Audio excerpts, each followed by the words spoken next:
கிறிஸ்துவுக்குள் அன்புக்குரிய சகோதர சகோதரிகளே, இந்த நாளிலும் தேவனுடைய கிருபையினால நாம் அனைவரும் கூடி வந்து இந்த ஒரு தொடர் வேத ஆராய்ச்சி பாடங்களுக்குள்ளாக நாம் அவருடைய சத்தியத்திற்குள்ளாக அறிகிற அறிவிலே அறிந்து சத்தியத்தையும் அறிவீர்கள், சத்தியம் உங்களை விடுதலையாக்கும் என்ற ஒரு காரியத்தின்படி இந்த நாளிலும் நம்ம தொடர்ந்து தேவனுடைய ஆவி என்பது அவருடைய சத்தியத்திற்கு அடையாளமாக இருக்குது அப்படிங்கிறத மையப்படுத்தி தேவனுடைய ஆவி, பரிசுத்த ஆவி, ஆவியானவர், தேவனுடைய ஆவியானவர், இப்படியாக நம்ம தியானிக்கக்கூடிய ஒரு விஷயங்களை இந்த நாளிலும் நம்ம தொடர்ந்து நம்ம சிந்திக்கலாம். கடந்த கூடுகையில 3 ஆளுத்துவமாக இருக்கிறார்களா பிதா, குமாரன், பரிசுத்தாவி அப்படிங்கிற ஒரு விஷயத்தை பார்க்கும்போது விசேஷ விதமாய் அநேக இடங்கள்ல நீங்க பார்த்தீங்கன்னா பிதாவை பற்றியும் குமாரனை பற்றியும் காரியங்களை பற்றி தான் அநேக இடங்கள்ல வந்திருக்கு. ஒரு சில இடங்கள்ல 3 ஆழ்த்துவத்தை பற்றி சொல்லப்பட்டிருக்கிறத வசனங்களின் அடிப்படையில் நம்ம புரிந்திருக்கிறோம். அநேக கடிதங்கள்லையும் சரி, ஒரு சில விஷயங்கள்லையும் சரி, 2 பேரை மையப்படுத்தி தான் அநேக இடத்துல நம்ம வசனங்கள் இருக்கிறத பார்க்குறோம். இப்போ விசேஷ விதமா யோவான் 17ஆம் அதிகாரம் 3வது வசனத்தை வாசிச்சோம்னா, ஒன்றான மெய்தேவனாகிய பிதாவாகிய தேவனையும் அவர் அனுப்பினவராகிய கிறிஸ்துவையும், இந்த 2 பேரையும் அறிகிற அறிவு தான் நித்திய ஜீவன். அப்படிங்கும்போது 3வது ஆழ்த்துவத்திற்குரிய ஒரு ஆவியானவர் அப்படிங்கிற ஒரு நபருக்கான ஒரு அறிகிற அறிவை பற்றி வேதத்துல நம்ம இருக்கிறத பார்க்கலாம். அதே மாதிரி யோவான் 14ஆம் அதிகாரம் 1வது வசனத்தை நம்ம வாசிக்கும் போது 2 நபர்கள் மேல நம்ம விசுவாசிக்கணும் அப்படிங்கிறத நம்ம பார்க்கணும். அந்த வசனத்தை கூட நம்ம வாசிக்கலாம் பாருங்க. பேஜ் நம்பர் சொல்லிட்டு வாசிங்க. யோவான் 14ஆம் அதிகாரம் 1வது வசனம்.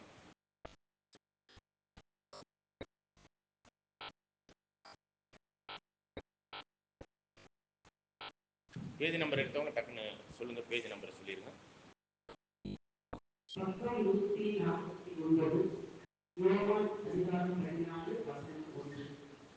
உங்கள் இருதயம் கலங்காதிருப்பதாக தேவனிடத்தில் விசுவாசமாயிருங்கள், என்னிடத்தில் விசுவாசமாயிருங்கள். இப்ப விசுவாசம் அப்படிங்கிற ஒரு விஷயமே இந்த வேத ரீதியான வசனங்களின் அடிப்படையில ஏற்றுக்கொண்டு அது உண்மையா என்பதற்கான உறுதிப்பாடு தான் விசுவாசம். விசுவாசம் எப்படி வரும்ங்கிறதெல்லாம் நம்ம ஏற்கனவே பாடங்கள்ல பார்த்துட்டோம். விசுவாசம் கேட்கிறதுனால் வரும். எதை கேட்பதினால் வரும்? வசனத்தை, தேவனுடைய வசனத்தை கேட்பதனால். அப்ப அந்த விசுவாசத்தின் அடிப்படையில நாம் யார விசுவாசிக்கணும் அப்படின்னா, பிதாவாகிய ஒரு தேவன் ஒருவர் இருக்கிறார் அப்படிங்கிறத விசுவாசிக்கணும். நம்ம அவருடைய குமாரனாகிய கிறிஸ்து ஒருவர் இருக்கிறார் என்பதையும் விசுவாசிக்கணும். இப்ப இந்த இருவரை பற்றிய நம்ம பாடத்துக்குள்ள இன்னும் ஒரு சில காரியங்களை நம்ம புரிந்திருக்கலாம். அதை இன்னும் அட்வான்ஸா இன்னும் தெளிவா புரிந்து கொள்வதற்கு நம்ம அடுத்த சில கூடுகைகள்ல நம்ம பார்க்கலாம். இப்ப இந்த 2 பேர் தான் நபர்கள் அப்படிங்கும் போது 3வது ஆழ்த்துவத்தை பத்தி பார்க்கும்போது தான் திருத்துவ கொள்கை அப்படிங்கிற ஒரு விஷயத்தின் அடிப்படையில 3 நபர்கள் இருக்கிறாங்க. அத நம்ம வசனத்தின் அடிப்படையில் பார்க்கும்போது தேற்றவாளன், பரிசுத்த ஆவியானவர், பரிசுத்த ஆவி, ஆவியானவர், இப்படியாக கர்த்தருடைய ஆவியானவர், இவ்வாறாக எல்லாம் வசனங்கள் இருப்பதனால நம்மளுக்கு இது ஒரு தனித்துவம் உள்ள 3வது நபர் அப்படிங்கிற ஒரு எண்ணம் வருகிறது. ஒரு இயற்கையான ஒரு விஷயம்தான். இப்ப ஆண்டவர் கூட பார்க்கும்போது அவர் வந்து உங்களை இப்ப யோவான் 16ஆம் அதிகாரத்துல 5-6 வசனங்கள்ல எல்லாம் நான் போய் அவரை அனுப்பணும் அப்படிங்கிறதெல்லாம் ஒரு மரியாதைக்குரிய ஆழ்த்துவத்துல ஆண்டவர் பேசுறதெல்லாம் கிளியரா நம்ம பார்க்கணும். அப்படி இருக்கும்போது அந்த அவர்னு சொல்ல வேண்டிய அவசியம்லாம் எதற்கு அப்படிங்கிற ஒரு கேள்விகள் எல்லாம் நம்மளுக்கு எழுவது இயற்கை தான். சரிங்களா? அப்ப பரிசுத்த ஆவி, தேவனுடைய ஆவி, ஆவியானவர் அப்படிங்கிற அந்த 3 விஷயமே ஒன்னதான் குறிக்குதுங்கிறத நம்ம மத்தேயு, மார்க்கு, லூக்கா 3லையுமே அந்த புறாவின் வடிவில் வரக்கூடிய அந்த ஆவியானவர் அப்படிங்கிற அந்த ஒரு வடிவத்தை காமிக்கும் பொழுது 3மே யாரதான் குறிக்குதுன்னா தேவனுடைய ஆவி அல்லது பரிசுத்த ஆவியானவர் அல்லது ஆவியானவர், இப்படிதான் மொழிபெயர்ப்புல இருக்குது. சரிங்களா? ஆங்கிலத்துல எல்லாம் பீயிங், அதாவது பீயிங்னா ஹியூமன் பீயிங் அப்படின்னா ஒரு தனித்துவம் உள்ள ஆவியானவர் அப்படிங்கிற ஒரு அர்த்தத்துல சொல்லப்படுற ஒரு வார்த்தை. அந்த பீயிங்கிற வார்த்தையெல்லாம் நம்ம ஒரிஜினல் டெக்ஸ்ட்லயும் இல்ல, ஆங்கிலத்திலயுமே நம்ம பார்க்க முடியல, தமிழ்ல இருக்குது. சரி, ஓகே. அப்ப அந்த அதனுடைய காரியத்தை மரியாதைக்குரிய ஒரு விஷயமாக கூட நம்ம சொல்லி இருக்கிறதா நம்ம அனுமானிக்கிறோம். சரிங்களா? ஏன்னா தமிழ்ல மொழிபெயர்த்து இருக்கிறதுனால எல்லாரும் அதுல தானே நம்ம பேசுற மாதிரி இருக்கு. அப்ப ஒரு விஷயம் கூட ஆண்டவர் என்ன சொல்றாருன்னா, மனுஷகுமாரனுக்கு விரோதமாய் செய்யப்படுகிற பாவங்கள் எல்லாம் மன்னிக்கப்படும், ஆனா பரிசுத்த ஆவிக்கு, தேவனுடைய ஆவிக்கு எதிராக அது வந்து மன்னிக்கப்படாது அப்படிங்கிறத சொல்றாரு. அப்ப பரிசுத்த ஆவியானவர்ங்கிற ஒரு நபருக்கு எதிராக ஒரு செயல்பாடு மாதிரி தானே இருக்கு. அப்படிங்கும்போது இந்த இடத்துல நம்ம எப்படி பார்க்க முடியலன்னா, தேவனுக்கு எதிராக செய்யப்படுகிற பாவம்னு சொல்லப்படல, பரிசுத்த ஆவிக்கு எதிராக செய்யப்படுகிற பாவம் என்ன பண்ணப்படாது, மன்னிக்கப்படாது. ஆனா மனுஷகுமாரனுக்கு எதிராக செய்யப்படுகிற பாவம் மன்னிக்கப்படும். அப்ப அவருக்கு எதிராக இஸ்ரேல் ஜனங்களே அவரை கொன்னு போட்டுட்டாங்க. இதோட பெரிய பாவம் இருக்குமா? அறிந்து கொண்டாங்களோ அறியாம கொண்டாங்களோ, முதல்ல கொலை பாதகம், அது கூட மன்னிச்சுக்கப்பட்டுரும் அப்படிங்கிற மாதிரி சொல்றாரு.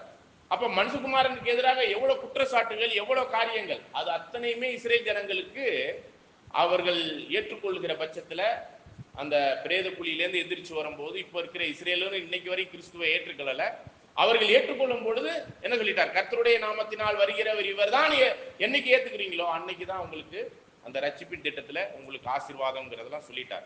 அப்படிங்கும்போது மனுஷகுமாரன் எதிராக செய்யப்படுகிற பாவங்கிறப்ப எல்லா சர்வலோகத்தின் பாவத்துக்காக தான் அந்த மனுஷகுமாரன் என்ன பண்ணியிருக்காருங்க, மனிதனாக வந்து பாவங்களுக்குரிய மன்னிப்பை நம்மளுக்கு ஏற்பாடு பண்ணி இருக்கிறார். சரிங்களா? அவருடைய ரத்தத்தினால் நாம் கழுவப்படுவதற்கான ஒரு ஏற்பாடு இருக்கு. ஆனா பரிசுத்தாவிக்கு எதிராக விரோதமாய் செய்யப்படுகிற பாவங்கும் போது அது ஒரு ஆழ்த்துவமாக தானே இருக்குது அப்படிங்கிற ஒரு சந்தேகம் நம்மளுக்கு எப்பயுமே இருக்கக்கூடிய ஒரு விஷயம் தான். இப்ப சிம்பிளா நம்ம ஒரு விஷயத்தை பார்க்கலாம் பாருங்க. யோவான் 15ஆம் அதிகாரத்துல 1வது வசனத்தை நம்ம வாசிக்கலாம் பாருங்க.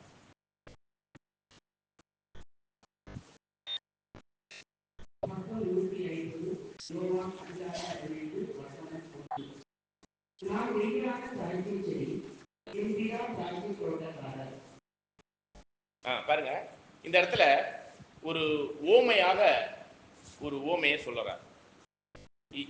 எதை புரிய வைப்பதற்காக, யார் யாரை புரிய வைப்பதற்காக அப்படின்னு பாத்தீங்கன்னா, நான் மெய்யான திராட்சை செடி அப்படிங்கிற திராட்சை செடி யாருன்னு நம்ம புரிஞ்சிருச்சு, கிறிஸ்து. இந்த திராட்சை செடி பிதாவாகிய தேவனா? ஆனா அந்த திராட்சை தோட்டம், அப்ப திராட்சை தோட்டமே அவருக்கு, அதுல உள்ள திராட்சை செடி தான் நம்முடைய ஆண்டவராகிய கிறிஸ்து. இது ரொம்ப எளிதான முறையில் அவர் பேசின ஒரு ஓமை, ரொம்ப தெளிவா எளிதா பேசின ஓமை. இல்ல திராட்சை தோட்டக்காரர் யாரு? பிதாவாகிய தேவன். சரி, அப்படியே தொடர்ந்து படிங்க. இதுல வேற எதுவும் பரிசுத்தாவிக்குரிய ஏதாச்சும் அடையாளங்கள் சொல்லப்பட்டிருக்கான்னு பாருங்க.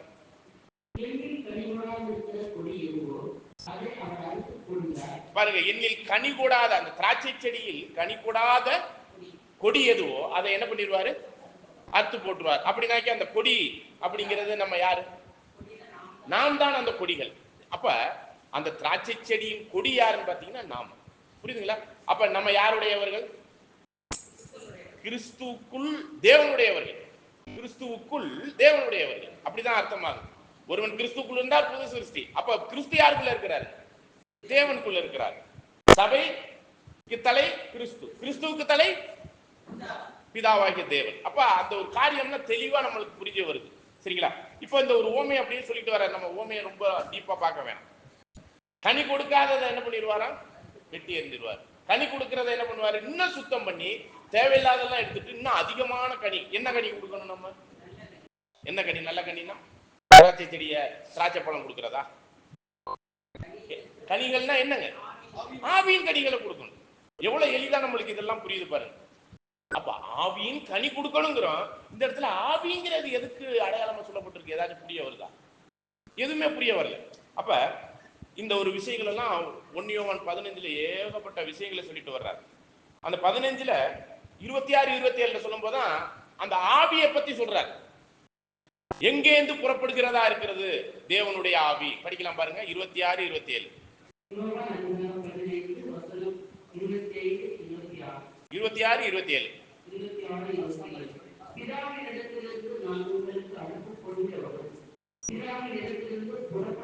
பாருங்க, பிதாவின் இடத்திலிருந்து புறப்படுகிற அப்ப அவருடைய ஆவியை தான் இங்க என்ன பண்ண போறார் நம்முடைய ஆண்டவர் போய் அனுப்ப இருக்கிறார். இங்க தனித்துவம் உள்ள ஒரு ஆழ்த்துவத்துல தனியா ஒரு நபரை போய் பிதா இருக்கிறாருங்க, நான் பரிசுத்த ஆவியானவருங்கிறவரை தனியா நான் போய் நான் சொல்லி அனுப்பினேன் அப்படிதான் இருக்கு இங்க வசனம். பிதாவின் இடத்தில் இருந்து புறப்படுகிற அவருடைய ஆவியை பத்தி தான் சொல்லப்படுது. தேவனுடைய ஆவியை நான் உங்களுக்கு அனுப்புறேன். படிங்க. சத்திய ஆவியானவர் தேசரவாளன் வரும்போது அவர் என்னை குறித்து சாட்சி கொடுப்பார். அவர் யாரை குறித்து சாட்சி கொடுப்பார்? அப்ப தேவன் ஆவியா இருக்கிறாருங்கிறது நம்மளுக்கு தெரியும், யோவான் 4:24. அப்ப அவருடைய ஆவிதான் யாரை குறித்து சாட்சி கொடுக்குது பாருங்க. ஆண்டவர் கூட சொல்வார், அந்த வசனம்லாம் நம்ம பின்னாடி பார்க்கலாம். நான் என்னை குறித்து சாட்சி கொடுக்கிறேன், என்னை குறித்து இன்னொருத்தர் சாட்சி கொடுக்கிறார். யாருங்க? தேவன் என்னை குறித்து, என் பிதா என்னை குறித்து சாட்சி கொடுக்கிறாருங்கிறார். அப்ப ஆனா இந்த இடத்துல யார் சொல்லப்படுது? பரிசுத்த ஆவி வரும்பொழுது அவர் என்னை குறித்து சாட்சி கொடுப்பார். அப்படின்னா இயேசு கிறிஸ்துவை குறித்து யாருடைய ஆவி சாட்சி கொடுக்கிறது? அப்ப பிதா அப்படிங்கிறதுனுடைய தன்மையில அவருடைய ஆவிதான் என்ன பண்ணுதுன்னா நம்மளுக்கு வேதத்தின் காரியங்கள் எல்லாம் சிறப்பான முறையில புரிய வைத்து சாட்சி கொடுக்கப்படுகிறது. இப்படியாக தான் இது புரிந்து கொள்ளப்படுகிறது. வந்து தேவனுடைய ஆவி தனி, ஆவியானவர்ங்கிற ஒரு தனிநபருக்குரிய தத்துவங்கள் வேதத்துல நம்ம பார்க்க முடிகிறது இல்லை. அப்ப அப்படியே தொடர்ந்து நம்ம அந்த ஒரு வசனத்தை முடிங்க, 27 வரைக்கும் முடிங்க.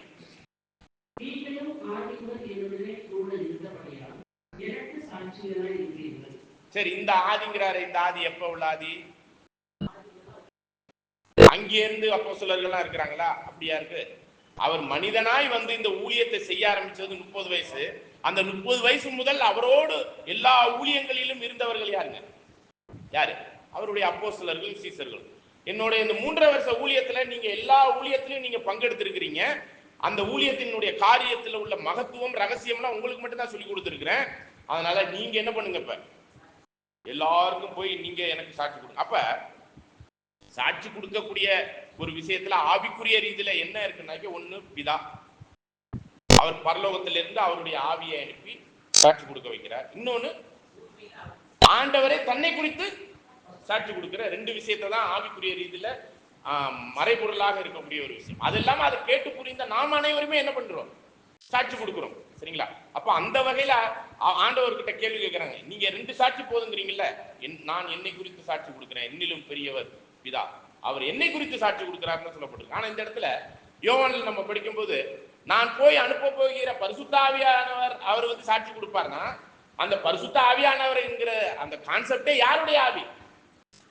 தேவனுடைய ஆவி தான் வந்து சாட்சி கொடுக்குது அப்படிங்கிறதா அர்த்தம். ஆண்டவர் சொன்னது 2 சாட்சி தான், 3 சாட்சிகளை பற்றி வேதம் எங்கேயுமே சொல்லல. ஓகே, அப்ப இந்த மாதிரி காரியத்தெல்லாம் சொல்லிட்டு வரும்போது தான் 16ஆம் அதிகாரத்துல அப்படியே நம்ம தொடர்ந்து படிச்சுட்டு வரும்பொழுது 5ல இருந்து படிங்க.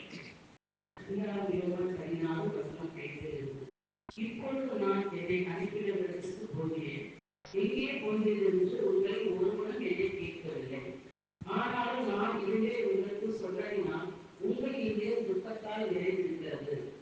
நான் உங்களுக்கு உண்மையை சொல்லுவேன், நான் போகிறது உங்களுக்கு பிரயோஜனமா இருக்கும். அப்ப நான் போனா உங்களுக்கு பிரயோஜனமா இருக்கு, நான் போகலன்னா பிரயோஜனமா இருக்காது. அப்ப என்ன அர்த்தத்துல சொல்றாருன்னா, நான் போய் தான் யாரை அனுப்பணுங்க? பரிசுத்த ஆவி. ஆனா அவர் பூமியில இருக்கும்போதே அவர் சத்தியத்துல சொல்லி கொடுத்த எல்லா விஷயத்திலும் ஆவியில அவங்களை நடத்திட்டார். சரிங்களா? ஆவிக்குரிய சத்தியத்துல நடத்திட்டார். அதான் யோவான் 6:63 கிளியரா சொல்லிட்டார், நான் பேசின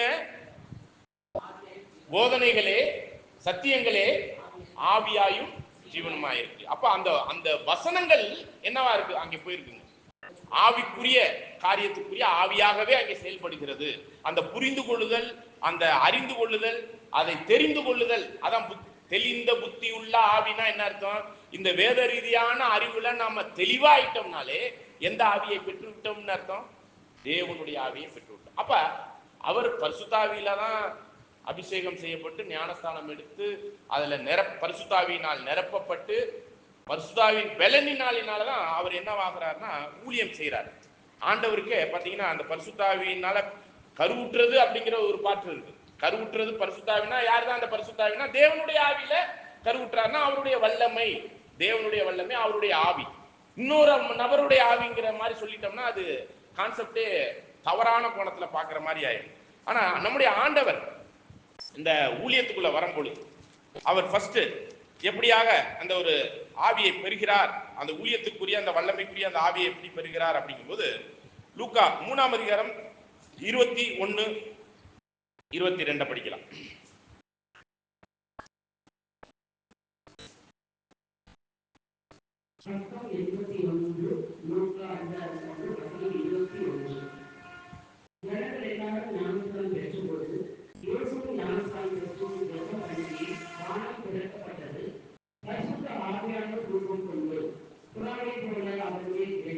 பாருங்க, புறாவை போல பரிசுத்தாவி அவர் மேல் ஆவியானவர் அவர் மேல் இறங்கினார். சரிங்களா? இப்படி சொன்ன இறங்கும் போது அந்த ஆவி இறங்கும் போது தேவனுடைய ஆவியாகி அந்த பரிசுத்தாவி இறங்கும் போது இதோ என் நேசகுமாரன், இவரில் நான் பிரியமா இருக்கிறேன்னு ஒரு அறிக்கை வருது. சரிங்களா? இப்ப பரிசுத்தாவி இறங்கின உடனே அடுத்தது எங்க போறார் அப்படின்னு பார்க்கும்போது அவர் வனாந்தரத்துக்கு போறார் இல்லைங்களா? பரிசுத்தாவி வந்து இறங்கு ஞானஸ்தானம் எடுத்த பிறகு வனாந்தரத்துக்கு போறார். அப்ப அடுத்த ஒரு விஷயம் 4ஆம் அதிகாரம் 1வது வசனத்தை படிக்கலாம் பாருங்க.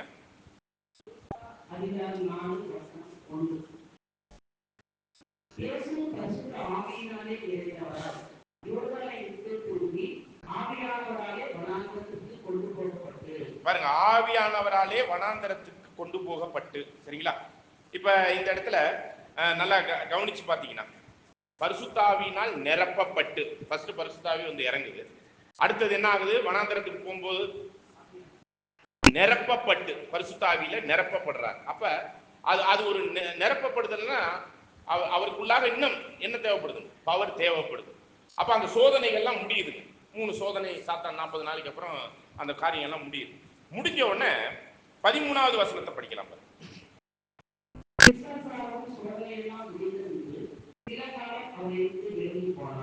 14 பாருங்க, பின்பு நம்முடைய ஆண்டவர் ஆவியானவருடைய பலத்தினாலே, பவர்னால. சரிங்களா? அப்ப அந்த பலம் ஃபுல் பவர்ல கிடைச்சிருச்சு. அந்த சோதனை முடிஞ்ச உடனே பவரா கிடைக்குது.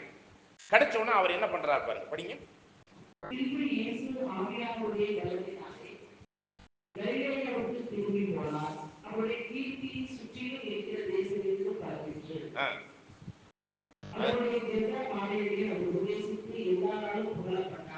பாருங்க, எல்லாராலும் புகழ்படுகிற அளவுக்கு அவருடைய கீர்த்தி, அவருடைய வல்லமைக்குரிய செயல்பாடுகள் வெளியே வர ஆரம்பிச்சு.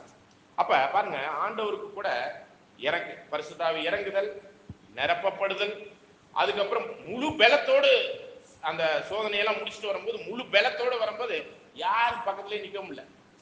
நம்ம கடைசி காரியத்தை கூட கடைசியில் அவரை பிடிக்க வரும்போது கூட நான் தான் அப்படின்னு சொன்ன உடனே என்ன ஆயிடுறாங்க? நான் சொன்னதுக்கே அங்கே அந்த பலத்துக்கு முன்னாடி நிக்க முடியல, தேவனுடைய ஆவியினுடைய பலத்துக்கு. சரிங்களா? அப்ப அவ்வளவு பவரா இருக்கிறார். சரிங்களா? அவ்வளவு பவரும் யாருனாலன்னா தேவன் கொடுத்த அந்த பலனமாகி அவருடைய ஆவியினாலதான். சரிங்களா? அப்படியே நீங்க 16, 17 படிச்சுட்டு வாங்க.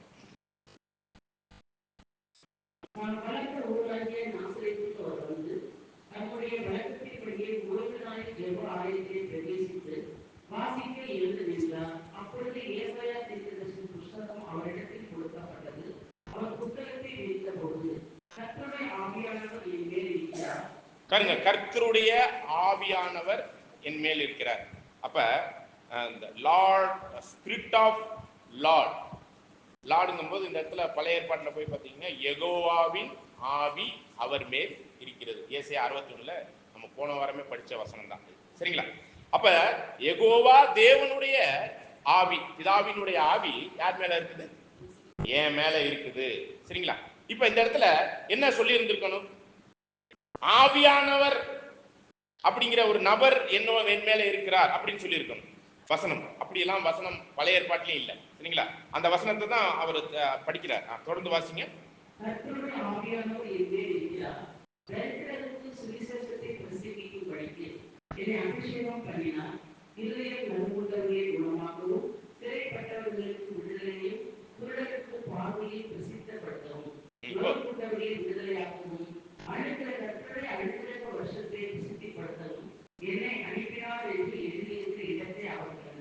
கண்டு அதை படிச்சுட்டு இந்த வாக்கியம் இன்று நிறைவேறிற்று அப்படின்னு சொல்லி முடிக்கிறார். அப்ப நம்மளுக்கு கூட நம்மளுடைய வாழ்க்கையில பரிசுத்தாவி அப்படிங்கிற ஒரு காரியத்தை பார்க்கும்போது அவர் போய் தான் அனுப்புனாரா, அதுக்கு முன்னாடியே கொடுத்துட்டாரா பரிசுத்தாவியை? இப்ப ஆண்டவரை பொறுத்தவரையிலும் அவருக்கு எப்படி பரிசுத்தாவி வந்து இறங்கினது, அவர் எப்படி நிரப்பப்பட்டார், அந்த 40 நாள் முடியும் போது அவர் வல்லமையோடு அந்த பரிசுத்தாவியில ஊழியத்தை ஸ்டார்ட் பண்றார். அவருடைய முத்திரிக்கப்பட்ட ஜீவியம். அதாவது ஒரு வசனம் கூட நம்ம எபேசியர்ல எப்படி படிக்கிறோம்னா, நீங்கள் ரட்சிக்கப்படும் நாளுக்கென்று உங்களுக்கு முத்திரையாக கொடுக்கப்பட்ட ஆவியானவர் சொல்லப்படுது. அப்ப நம்ம ரட்சிக்கப்படும் நாள் எது? அது கடைசி நாள், ஆண்டவருடைய 2ஆம் வருகையில உயிர்த்தெழும் பொழுது. அந்த நாளுக்கென்று ரட்சிக்கப்படும் நாள்ங்கிறது கடைசி நாள். அந்த நாளுக்கென்று இப்பயே நம்ம வாழ்க்கையில முத்திரையாக கொடுக்கப்பட்டிருக்கு. நாம் ஒரு முத்திரையா கொடுக்கறது வந்து அதை எடுத்துட முடியுமா? பர்மனண்டா கொடுத்ததுன்னு அர்த்தம். அப்ப ஆண்டவருக்கு பரிசுத்தாவிய 30 வயசுல பர்மனண்டா கொடுக்கிறாரு, அப்புறம் நிரப்பப்படுகிறார், அப்புறம் வல்லமையில் செயல்படும் பொழுதுதான் அந்த ஊழியத்தை பிரம்மாண்டமா அவரால் செய்ய முடியுது. சரிங்களா? யாருடைய ஆவினால? தேவனுடைய ஆவியாகிய பரிசுத்தாவி. அவருடைய ஆவி, தேவனுடைய ஆவி. தேவனே ஆவியா தான் இருக்கிறார். சரிங்களா? அப்படி அந்த ஆவியானவர்ங்கிறத நம்ம சொல்ல வந்தோம்னா அது யாரை தான் குறிக்கிற மாதிரி இருக்குன்னா தேவனை தான் குறிக்கிற மாதிரி இருக்குங்கிறதான் விஷயம். அப்ப அவருடைய வாழ்க்கையில என்ன நடந்துச்சோ அதே விஷயம் தான் நம்மளுடைய வாழ்க்கையிலும் நடக்கணும். நல்ல கவனிங்க. இப்ப இந்த இடத்துல அப்போஸ்தலர்களுக்கு பரிசுத்தாவி பெந்தகோஸ்தே நாள்ல வந்ததை நம்ம நவநாவுகள்ல வந்ததை பார்க்கணும். அதுக்கு முன்னாடியே பரிசுத்தாவிய அவர்கள் பெற்றார்களா? பெறலையா? முன்னாடி கேட்கிறேன். ஓகே. யோவான் 20ஆம் அதிகாரத்துல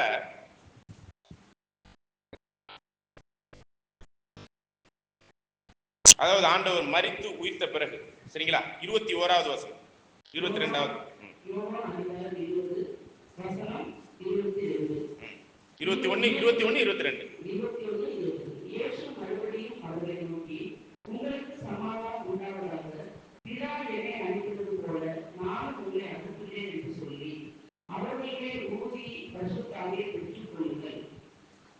ஓகே. இப்ப பரிசுத்தாவியை பெற்றுக்கொள்ளுங்கள் ஊதி இங்க பூணு ஊதுனவனே அவங்க பெற்றுக்கிட்டாங்களா?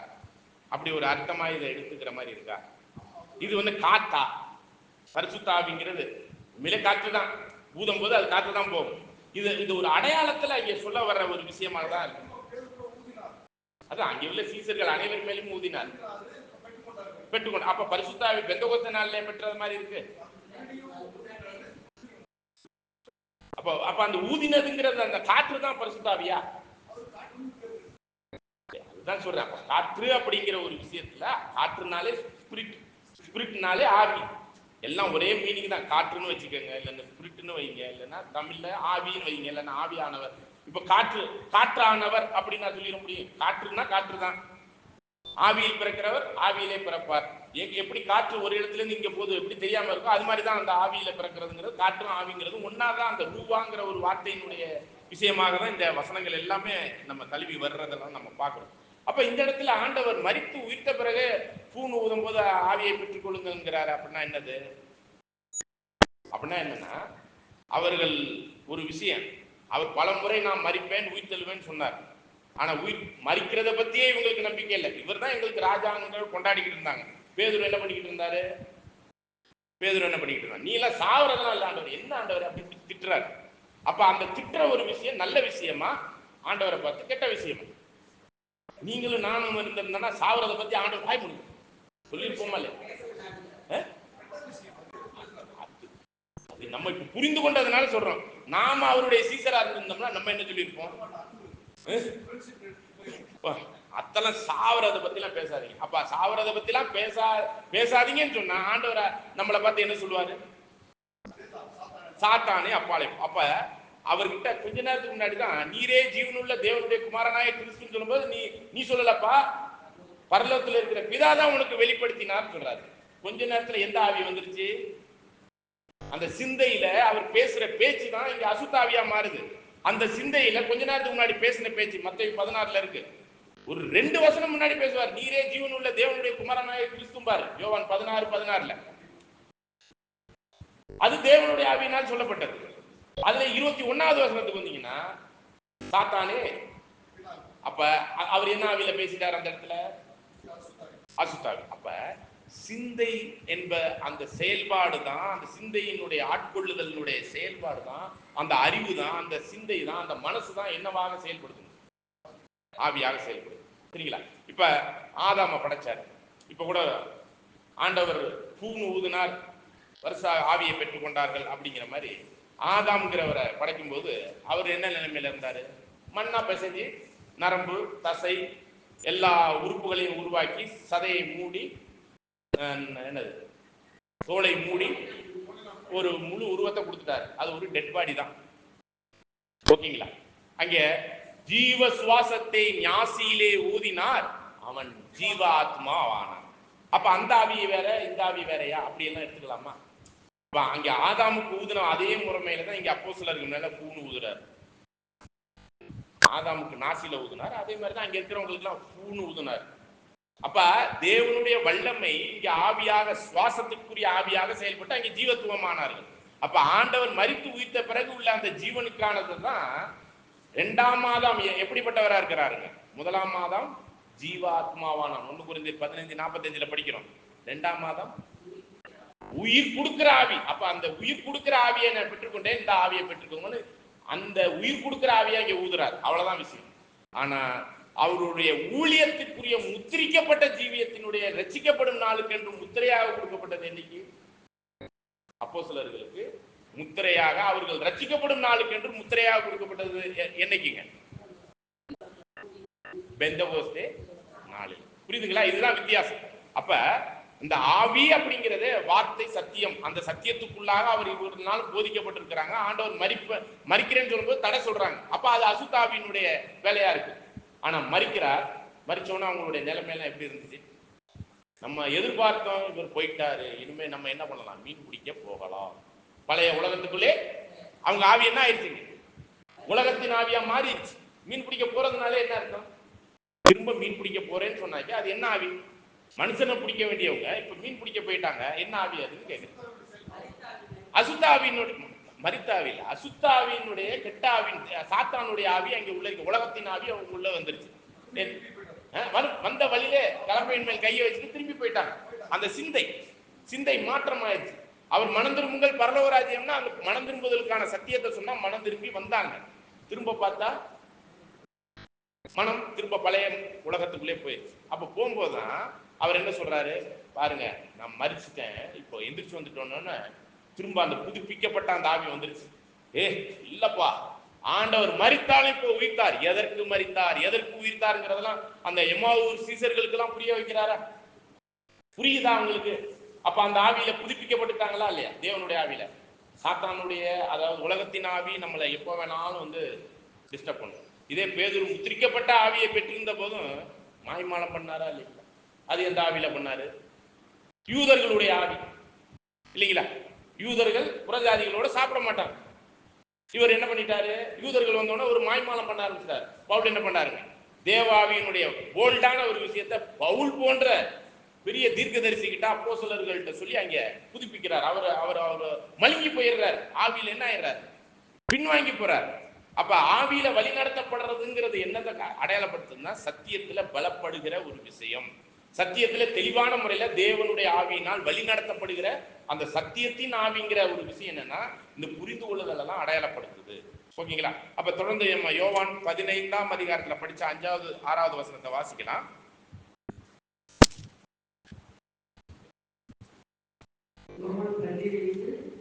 பதினாறு இப்பொழுது நான் என்னை அனுப்பின இடத்துக்கு போகிறேன். எங்கே போகிறீர் என்று உங்களில் ஒருவரும் என்னை கேட்கவில்லை. ஆனாலும் நான் இதை உங்களுக்கு சொன்னதினால் உங்கள் இதயம் துக்கத்தால் நிறைந்திருக்கிறது. நான் உங்களுக்கு உண்மையை சொல்கிறேன், நான் போகிறது உங்களுக்கு பிரயோஜனமாய் இருக்கும். நான் போகாதிருந்தால் பேச்சரவாளன் உங்களிடத்தில் வரார். நான் போவேனேயாகி அவரை உங்களிடத்திற்கு அனுப்புவேன். அவர் வந்து பாவத்தை குறித்தும் நீதியை குறித்தும் நியாயத்தை குறித்தும் உலகத்தை கண்டித்து உணர்த்துவார். பாருங்க, பாவத்தை குறித்தும் நீதியை குறித்தும் நியாயத்தீர்ப்பை குறித்தும். அப்ப பாவம் என்ன அப்படிங்கிறத புரிய வைக்கணும், நீதி என்ன சத்தியம் என்ன அப்படிங்கிறத புரிய வைக்கணும். அடுத்தது நியாயத்தீர்ப்பு, 2ஆம் வருகை, 1000 வருட அரசாட்சி, அந்த புதிய யுகத்துக்கான காரியங்களையும் புரிய வைக்கணும். இப்ப வெளிப்படுத்தின விசேஷம்னு ஒரு புத்தகம் இருக்கு. அது முழுவதுமே எதை அடையாளப்படுத்தப்பட்டது? நியாயத்தீர்ப்பினால் புதிய வானம் புதிய பூமி, 2ஆம் வருகை, அந்த காலகட்டத்துக்குரிய சத்தியங்கள். புரியுதுங்களா? அப்ப அந்த சத்தியத்திற்குரிய ஒரு விஷயம் ஆக்சுவலா ஆண்டவருக்கு அவர் மரிக்க முன்னாடியோ இல்ல மரித்த பிறகோ அந்த 40 நாள் உயிர்த்தெழுந்து போறதுக்கு முன்னாடியே அவருக்கு அந்த ரகசியம் என்கிற அந்த வெளிப்படுத்தின விசேஷம் புத்தகம் தெரியுமா? தெரியுமா? தெரியாது. அதுதான் வெளிப்படுத்தல் 1:1 சொல்லும் போது, பிதாவாகிய தேவன் குமாரன் இடத்தில் கொடுத்ததும், குமாரனாகிய கிறிஸ்து அவருடைய ஊழியக்காரருக்கு தூதனுக்கு கொடுத்ததும், தூதன் அப்போஸ்தலர் பவுலுக்கு கொடுத்தது, யோவானுக்கு கொடுத்ததும், யோவான் நம்ம கையில இன்னைக்கு உலகளாவிய அளவில் எல்லாருக்குமே கொடுத்துட்டாரு. அப்ப ஆண்டவர் சொல்றார், அந்த நாளையாவது குமாரனும் அறியாருன்னா, அந்த வெளிப்படுத்தின விசேஷத்துல தான் ஒரு சில காலக்கணக்கின் குரானாலஜியின் அடிப்படையில் உள்ள தெளிவான சத்தியங்கள், நியாய தீர்ப்பை பத்தி தெளிவான ரகசியங்கள்லாம் இருக்கு. இப்ப அததான் என்ன சொல்றாருன்னா, நான் போய் அனுப்பக்கூடிய அப்படிங்கிற இடத்துல எதை சொல்றாருன்னா, இந்த சத்தியமாகிய வெளிப்படுத்தின விசேஷத்தின் புத்தகம். சரிங்களா? இந்த வெளிப்படுத்தின விசேஷம்ங்கிறது பிதாவின் இடத்துல மறைபொருளா இருந்துச்சு. அதை நீங்க வெளிப்படுத்தல 5ஆம் அதிகாரத்துல நீங்க படிச்சீங்கன்னா, இந்த புத்தகத்தை வாங்குவதற்கு யாருக்கு தகுதி இருக்குங்கிற ஒரு கேள்வி வரும். 5ஆம் அதிகாரம் 1வது வசனம்.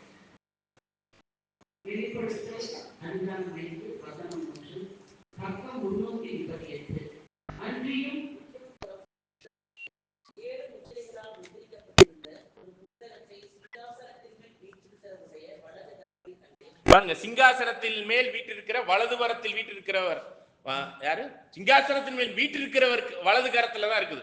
சரிங்களா? அப்ப சிங்காசனத்துல வீட்டிருக்கிறவர் யார்? பிதாவாகிய தேவன். சரிங்களா? அவருடைய வலது கரத்துல ஒரு புத்தகம் இருக்கு. இதை யார் வாங்கி படிக்கிறது, யார் அதை முத்திரையை ஓபன் பண்றதுன்னு ஒரு கேள்வி. தொடர்ந்து வாசிக்கலாம் பாருங்க.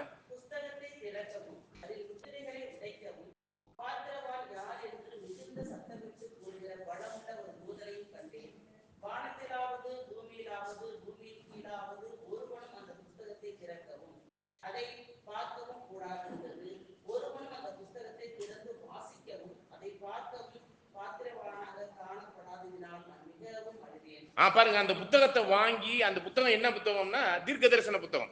ஏன்னா இந்த இதே வெளிப்படுத்தின புத்தகத்தை பத்தி தான் அந்த அந்த அந்த இடத்துல சொல்லப்படுது.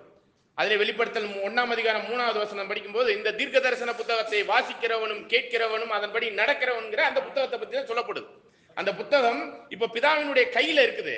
அந்த கையில இருக்கிற புத்தகத்தை யார் வாங்குறது? வானத்துல, பூமியில, பூமியின் கீழே யாராச்சும் செத்தவங்க, உயிரோட இருக்கிறவங்க எல்லாத்தையும் யாராச்சும் வானத்துல இருக்கிற தேவதூதர்களாச்சும் வாங்க முடியுமா அப்படின்னு பார்த்தா ஒரே புலம்பல் தான், யாருமே இல்லையே.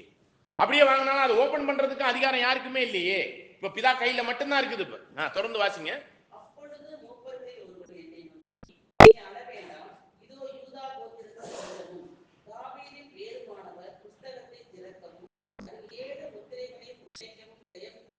ஜெயிச்சிருக்கிறார். அப்ப அவர் ஜெயிச்சது எப்பங்க?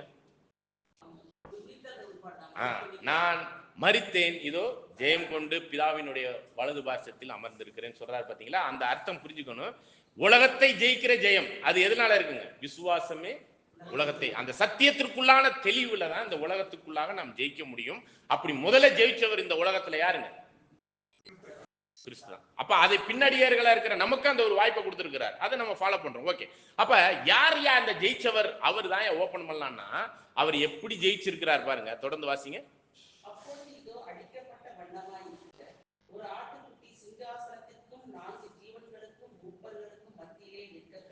பாத்தீங்களா? இந்த அடிக்கப்பட்ட வண்ணமா இருக்கக்கூடிய ஆட்டுக்குட்டியானவர் யாருங்க? அடிக்கப்படாத வண்ணமா, அடிக்கப்பட்ட வண்ணமா? அப்ப அடித்து கொல்லப்பட்டு உயிர்த்தெழுந்த கிறிஸ்துவுக்கு தான் இந்த பவர் இருக்கு. இந்த புத்தகத்தை யார் இடத்திலிருந்து வாங்குறதுக்கு? பிதாவின் இடத்துல. அப்ப அந்த தீர்க்க தரிசன புத்தகம் என்னன்னு பாத்தீங்கன்னா, அதே வெளிப்படுத்தல் 19ல 10வது வசனத்தை வாசிங்க.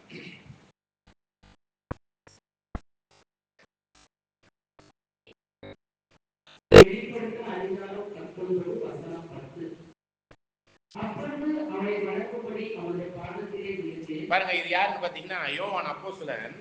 அந்த புத்தகத்தை இவருக்கு யார் கையில கொடுத்தது? இந்த புத்தகத்தை யார்? அப்போஸ்தலர் யோவான் கையில கொடுத்தது. தூதன். ஆண்டவர் கூட கொடுக்கல.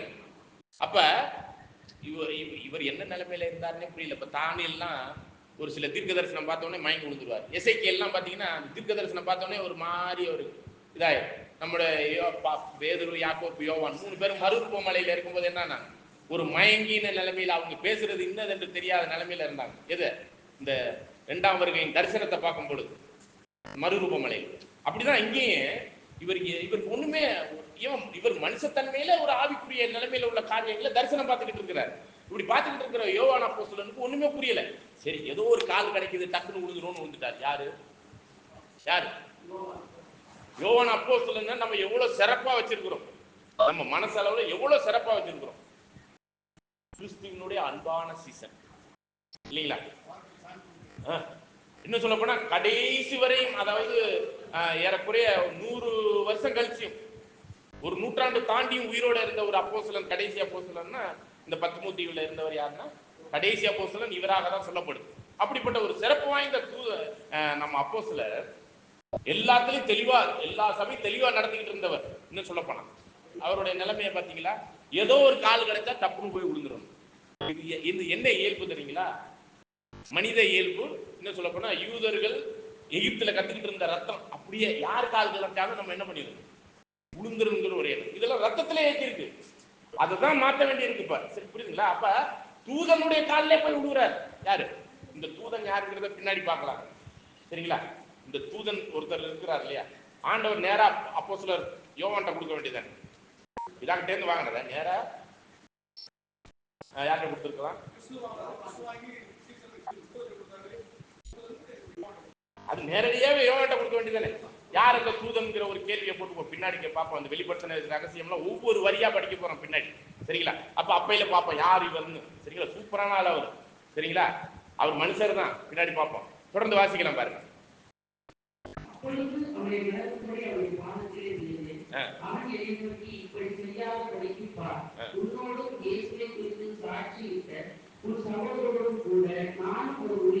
நானும் உன்ன மாதிரி ஒரு ஊழியக்காரன். அப்பனா புரிஞ்சுங்க, இது தேவ தூதன்லாம் இல்ல. தெரியல, பார்ப்போம். அவசரப்பட வேணாம். சரிங்களா? அவசரப்பட வேணாம். அப்ப இது இது ஏதோ ஒரு விஷயம். மனுஷனா இருந்திருக்கிறாப்ல, மனுஷத்தன்மையில் உள்ள ஒரு மனுஷ காலில் தான் விழுந்திருக்காரு. உன்னை போல நானும், சகோதரரை போல நானும் உன்ன மாதிரி ஒரு மனுஷன் மாதிரி ஒரு ஊழியக்காரன். சரிங்களா? ஓகே, தொடர்ந்து வாசிக்கலாம். யாரெல்லாம் தொழுது கொள்ளணும்? தேவனை மட்டும் பார்த்து தொழுது கொள்ளணும். படி. இயேசுவை பற்றின சாட்சி தீர்க்க தரிசனத்தின் ஆவி. அப்ப இந்த வெளிப்படுத்தின விசேஷங்கிறதே என்னது? தீர்க்க தரிசனம். இதற்குள்ளான அந்த தீர்க்க தரிசனத்துக்குள்ளான சத்தியத்திற்குள்ளான ஆவியா இருக்குது. அப்படின்னா இந்த வெளிப்படுத்தின விசேஷங்கிற புத்தகத்தை படிச்சாலே புரியலன்னா, ஆவிக்குரியவைகளை ஆவிக்குரியவர்களோடு நம்மளுடைய சிந்தை பகுத்து பார்த்தாதான் இந்த புத்தகமே புரியும். இல்லைன்னா ஒண்ணுமே புரியாது. அப்ப பாருங்க, இந்த வசனங்கள் எல்லாமே என்னவாக இருக்குது? ஆவியாக இருக்குது. நான் பேசின வசனமே ஆவியும் ஜீவனுமா இருக்குது. அவர் சொல்றார், யாத்திரை ஆரம்பத்திலே சொல்லிட்டார், என்னங்க, மனுஷன் அப்பத்தினால் அல்ல, தேவனுடைய வாயிலிருந்து வருகிற ஒவ்வொரு வார்த்தையினாலும் பிழைப்பான், ஜீவனோடு இருப்பான். பிழைப்பதுன்னா லைஃப், ஆங்கிலத்தில் அதான் போட்டிருக்கு. பிழைப்புங்கிறதுனால நீங்க தப்பா எதுவும் புது வார்த்தைலாம் புரிஞ்சுக்க வேணாம். ஜீவனோடு இருப்பான். எதை? இந்த வசனத்தை. அப்ப வசனம் ஜீவனை கொடுக்கக்கூடிய ஒரு ஆவிக்குரிய ஒரு தன்மையில இருக்குது. நான் பேசின வார்த்தைகள் ஆவிக்குரிய ஜீவனை கொடுக்கக்கூடியதா இருக்குதுன்னு ஆண்டவர் பேசினது எல்லாமே எதுங்க? அப்ப அவர் வாயால பூணு ஊதுனுங்கிற ஆவி, அந்த ஆவியை சொல்லல. இது நாள் வரையும் 3.5 வருஷமா அவர்களை வழி நடத்தினார்ல, அந்த பேசின விஷயம் எல்லாம் மரித்து உயிர்த்த பிறகு அவருக்கு புரிய வச்சார் பாருங்க. அந்த தெளிந்த புத்தி உள்ள ஆவிக்குள்ள கொண்டாடுறாரு. அப்படி புரிய வைக்கும் போது அப்பா யாரு, நான் யாருங்கிறத புரிய வச்சாரு. பாத்தீங்களா? நான் உன்னை போல உனக்குரிய ஆவிக்குரிய சகோதரனா இருக்கிறேன். எனக்கு அப்பா தான் உனக்கு அப்பா, உனக்கு அப்பா தான் எனக்கும் அப்பா, உனக்கு தேவன் தான் எனக்கும் தேவன், எனக்கு தேவன் தான் உனக்கு தேவன். இந்த புரிந்து கொள்ளுதலுக்குள்ள வர்றோம் இல்லையா, இந்த தெளிந்த புத்தி. அப்ப அந்த ஆவிக்குரிய ஒரு விஷயங்கள் எல்லாம் புரிய வைக்கக்கூடிய அந்த ஆவி எதுனா தேவனுடைய ஆவி நம்மளுக்குள்ளாக வந்து அப்பா யாரு, நம்முடைய இரட்சகராகிய கிறிஸ்து யாரு அப்படிங்கிற புரிந்து, அப்பா பிதாவே என்று அழைக்கிற புத்திர சுவிகாரத்தின் ஆவி அப்படிங்கிற அந்த புரிந்து கொள்ளுதலை கொடுக்கக்கூடியது எது? இந்த சத்தியத்துக்குள்ளான தெளிவு. அதுதான் நம்ம பரிசுத்தாவியை நாம் போய் தேற்றவாளனை அனுப்பும் பொழுது பாவத்தை குறித்தும் நீதியை குறித்தும், அப்புறம் என்னதுங்க, நியாய தீர்ப்பு அப்படிங்கிற வெளிப்படுத்தின விசேஷத்தின் ரகசியங்கள்லாம் பிதா கிட்ட ரகசியமா இருந்துச்சு. அதை குமாரன் பெற்று அதை தீர்க்க தரிசனத்தின் ஆவியாக நம்மளுக்கு எழுதப்பட்டு நம்ம கையில கொடுக்கப்பட்டிருக்கு. இதெல்லாம் நம்ம புரிஞ்சுக்கிட்டோமா? வெளிப்படுத்தின விசேஷம்லாம் புரியல. அப்ப புரிஞ்சுக்கிட்டோம்னா அந்த தீர்க்க தரிசனத்தின் ஆவியினால நிரப்பப்பட்டாச்சு. புரியல இன்னைக்கு அது வசனம். இன்னைக்கு எப்படி யூதர்களுக்கு அது வசனமாவே இருக்கு, ஒண்ணுமே புரியல. இன்னைக்கு கிறிஸ்தவர்களுக்கெல்லாம் இது வசனமா இருக்கு, ஒண்ணுமே புரியல. ஆனா இந்த வெளிப்படுத்தின விசேஷத்தினுடைய ஒவ்வொரு துகள்களையும், அதாவது ஒவ்வொரு கமா புல் ஸ்டாப்ல இருந்து இருக்கிற ஒவ்வொரு வார்த்தையுமே நம்ம புரிந்து கொள்வதற்குள்ள வந்துட்டோம்னா எந்த ஆவிக்குள்ள வந்துட்டோம்? தீர்க்க தரிசனத்தின் ஆவி அப்படிங்கிற சத்தியத்தின் ஆவிக்குள்ளான தெளிவுக்குள்ள வந்துட்டோம். அது மாதிரிதான் ஒவ்வொரு வசனங்களையும் நம்ம புரிந்து கொள்ளும் பொழுது இந்த தெளிவுக்குள்ள நம்ம வருவோம். தொடர்ந்து நம்ம யோவானுக்குள்ளே வந்துடலாம் பாருங்க. யோவான்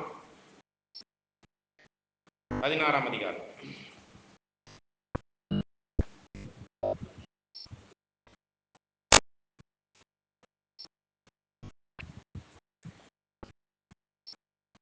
பதினாறாம் அதிகாரத்துல 6 படிச்சிருப்பீங்கன்னு நினைக்கிறேன், 6, 7 படிச்சிருப்பீங்கன்னு நினைக்கிறேன்.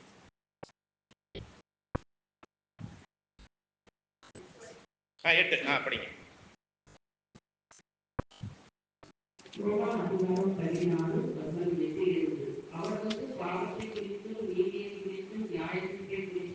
உலகத்தை கண்டித்து உணர்த்துவார்.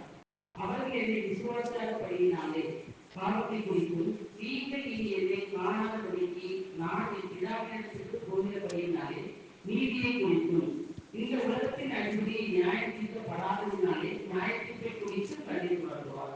உலகத்தின் அதிபதி நியாயத்திற்க, இந்த உலகத்தின் அதிபதி நியாயத்தீர்க்கப்படாததினாலே, பாருங்க வார்த்தை மாத்தாதீங்க. ஓகே. உலகத்தின் அதிபதி நியாயத்தீர்க்கப்பட்டதினாலே நியாயத்தீர்ப்பை குறித்தும் கண்டித்து உணர்த்துவார். தெளிவா நம்மளுக்கு புரிய வைப்பார். அது எப்பதான் நடக்கும்?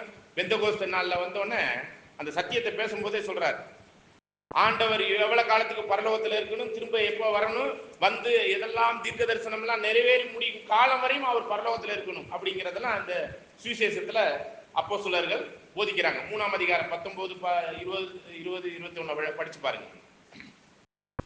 அந்த பரிசுத்த ஆவி வந்த பிறகு அவங்க போதிக்கிறாங்க பாருங்க.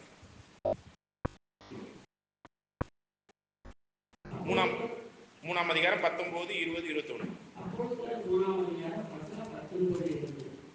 ஆனபடியினாலே கர்த்தருடைய சன்னிதானத்தில் இருந்து இளைப்பாறுதலின் காலங்கள் வரும்படிக்கும், இங்கே குறிக்கப்பட்ட இயேசு கிறிஸ்துவை அவர் உங்களிடத்தில் அனுப்பும்படிக்கும், உங்கள் பாவங்கள் நிவர்த்தி செய்யப்படும் பொருட்டு நீங்கள் மனம் திரும்பி குணப்படுங்கள். உலக தோற்றங்கள் தேவன் தம்முடைய பரிசுத்த தீர்க்கதரிசிகள் எல்லாருடைய வாக்கினாலும் உரைத்தவைகள் எல்லாம் நிறைவேறி தீரும் காலம். பாருங்க, பரிசுத்த தீர்க்கதரிசிகள் வாயிலாக உரைத்தவைகள் எல்லாம் நிறைவேறி தீரும் காலம் வரைக்கும் அவர் எங்க இருக்கணும்? அது வரைக்கும் அந்த நியாய தீர்ப்புங்கிறது இன்னும் உலகத்துக்கு தெளிவா புரியாமலே இருக்கும் அப்படிங்கறதையும் இந்த இடத்துல சொல்லிட்டாங்க. அப்ப அவங்க பரிசுத்தாவி வந்தோடனே அவங்க தெளிவா பேச ஆரம்பிக்கிறாங்க பாருங்க. அதுக்காக சொல்ல வரேன். அப்ப இந்த 16ஆம் அதிகாரத்துல உள்ள விஷயம் எல்லாமே அப்படியே நீங்க வந்து பாத்தீங்கன்னா 13, 14 படிச்சிருங்க. சத்திய ஆவியாகிய அவர் வரும்போது சகல சத்தியத்திற்குள்ளும் உங்களை நடத்துவார்.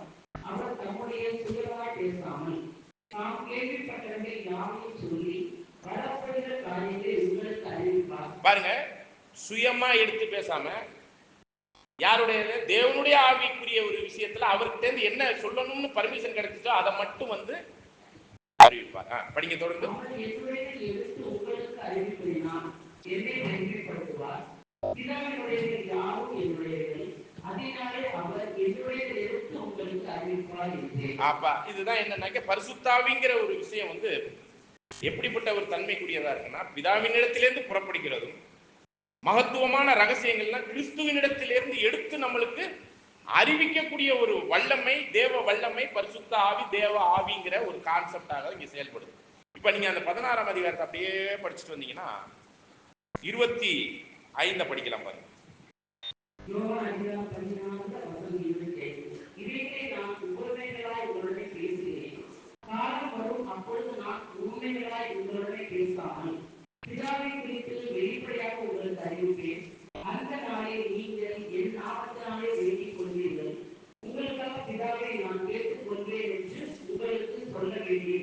பாருங்க, இந்த இடத்துல சூப்பரா பேசி முடிச்சிட்டார்.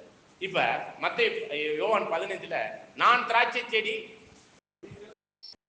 நீங்கள் கொடிகள், திராட்சை தோட்டக்காரர், இதெல்லாம் சொல்லிட்டு வரும்போது நம்மளுக்கு ஈஸியா புரிஞ்சிருச்சா இல்லையா அந்த ஓமை? சரிங்களா? அப்படி பேசிக்கிட்டு அங்க ஓமையா நிறைய விஷயம் அவர் வாயை திறந்தாலே ஓமையால தான் பேசுவார். அப்படி பேசிக்கிட்டு வரும் பொழுது ஆவியானவரை குறித்து, அதாவது தேவனுடைய ஆவியை குறித்து பேசும்போது அதை ஒரு அடையாள பாஷையில தீர்க்க தரிசனமா பேசுறாரு.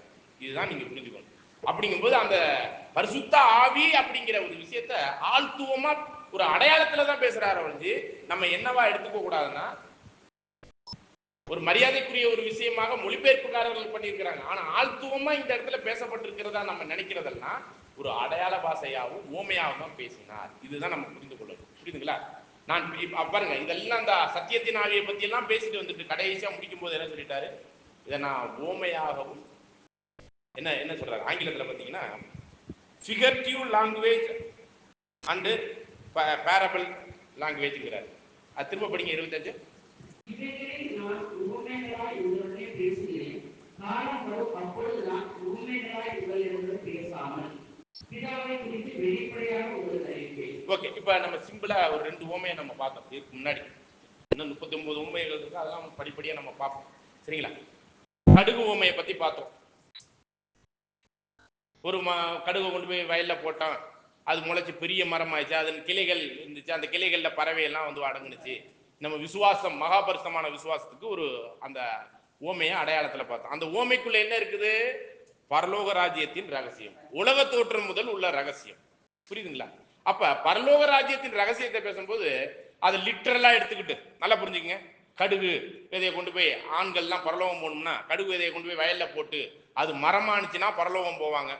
அது மரமாகலைன்னா பரலோகம் போக மாட்டான்னு எடுத்துக்க முடியுமா? அவர் ஓமையா பேசினதை அதற்குரிய ஆவிக்குரிய அடையாளங்கள் என்னன்னு புரிஞ்சுக்கிட்டு பார்த்தாதான் அது புரியும். இப்ப நம்ம லிட்டரலா போய் பிடிச்சிக்கிட்டு அந்த ஓமையை பிடிச்சிக்கிட்டு நம்ம சகோதரர்கள்லாம் பரலோகம் போகணும்னா கடுகை கொண்டு போய் வயல்ல போடணும், அது மரமா ஆனிச்சுன்னா நீங்க பரலோகம் போவீங்க, பறவையெல்லாம் வந்து கூடு கட்டுச்சுன்னா அப்படின்னு எடுத்துக்க முடியுமா? அதை அப்ப கடுகுனா என்னன்னு இன்னொரு இடத்துல சொல்றாரு. அது பார்த்துட்டோம் இல்லையா? பறவைகள்னா விழுந்து போன தூதர்கள், கடுகுனா விசுவாசம். அந்த விசுவாசத்தை இந்த உலகத்துல கொண்டு போய் விதைக்கும் பொழுது, வயலுங்கிறது உலகம், விதைக்கும் போது அது பெரிய மரம் ஆயிடுச்சு. மரம்னா தேசம். இன்னைக்கு பாத்தீங்கன்னா கிறிஸ்தவ தேசங்களா மாறிடுச்சு. யூரோப் நாடுகள், அமெரிக்கா போன்றவைகள்லாம் அவங்களாம் ரட்சிப்பின் திட்டத்திலேயே இருக்கிறாங்க? அறவே இல்லை.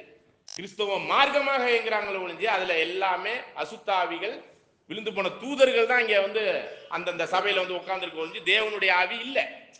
அப்ப அதனுடைய அடையாள பாஷையினுடைய ஓமையை நம்ம அதுல புரிஞ்சுக்கிறோம் இல்லையா? அதே மாதிரி புளித்த மாவை பத்தி பார்க்கிறோம். புளித்த மாவுல எப்படி பார்த்தோம்? 3 படி மாவுல கொஞ்சோண்டு புளிப்பை சேர்த்தால் ஒரு பெண், எல்லாம் புளிச்சு போச்சு, அவ்வளவுதான் ஓமை இல்லையா?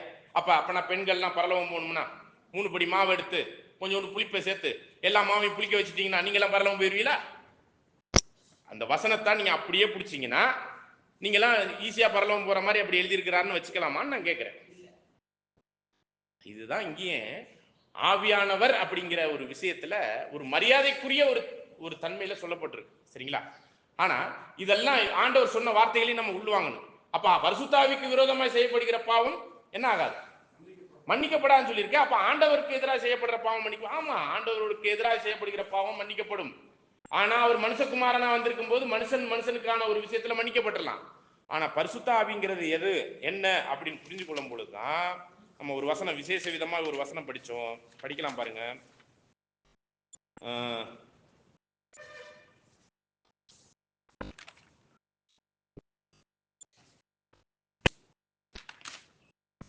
ஒன்னு தெசலோனிக்கர் 4ஆம் அதிகாரம் 8 பாருங்க. ஒரு வசனம் இன்னொன்னு படிச்சுட்டு போலாம் பாருங்க. இன்னொரு வசனம் படிச்சிடலாம். 1 கொரிந்தியர் 6ஆம் அதிகாரம் 19வது வசனம்.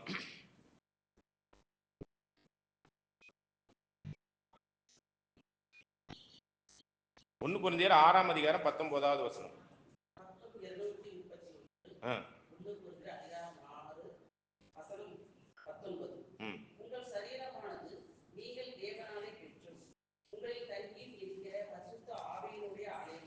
பாருங்க, நீங்கள் உங்களுடைய சரீரமானது நீங்கள் தேவனாலே பெற்றும் உங்களில் தங்கியும் இருக்கிற பரிசுத்த ஆவியினுடைய ஆலயம். இப்ப பரிசுத்த ஆலயத்தினுடைய ஆலயம்னா பிதா குமாரன் 2 பேர் இல்ல, பரிசுத்த ஆவி மட்டும்தான் அங்க வந்து தங்கி இருக்கிறாருன்னு அப்படி எடுத்துக்கிறதுக்கான ஒரு வாய்ப்புல நீங்க அதை முகாந்திரம் பண்ணலாமா? சும்மா ஒரு கேள்விதான். ஆனா வசனம் என்ன சொல்லிருச்சுன்னு பாத்தீங்கன்னா,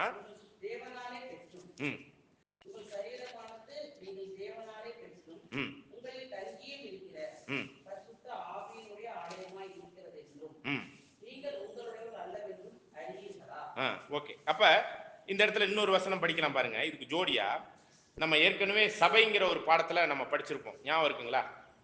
அதாவது பிதாவும் குமாரனும் வந்து நம்மள என்ன பண்ணுவாங்க, அப்படித்தானே நம்ம படிச்சிருக்கிறோம். அந்த வசனம் ஞாபகம் இருக்கா? யோவான் 14ஆம் அதிகாரம். அது அது இல்ல இல்ல இந்த வர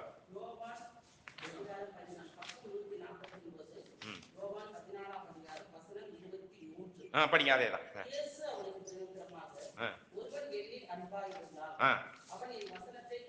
பாருங்க, அவன் என் வசனத்தை கை கொள்வான். ஓகேங்களா? படிங்க.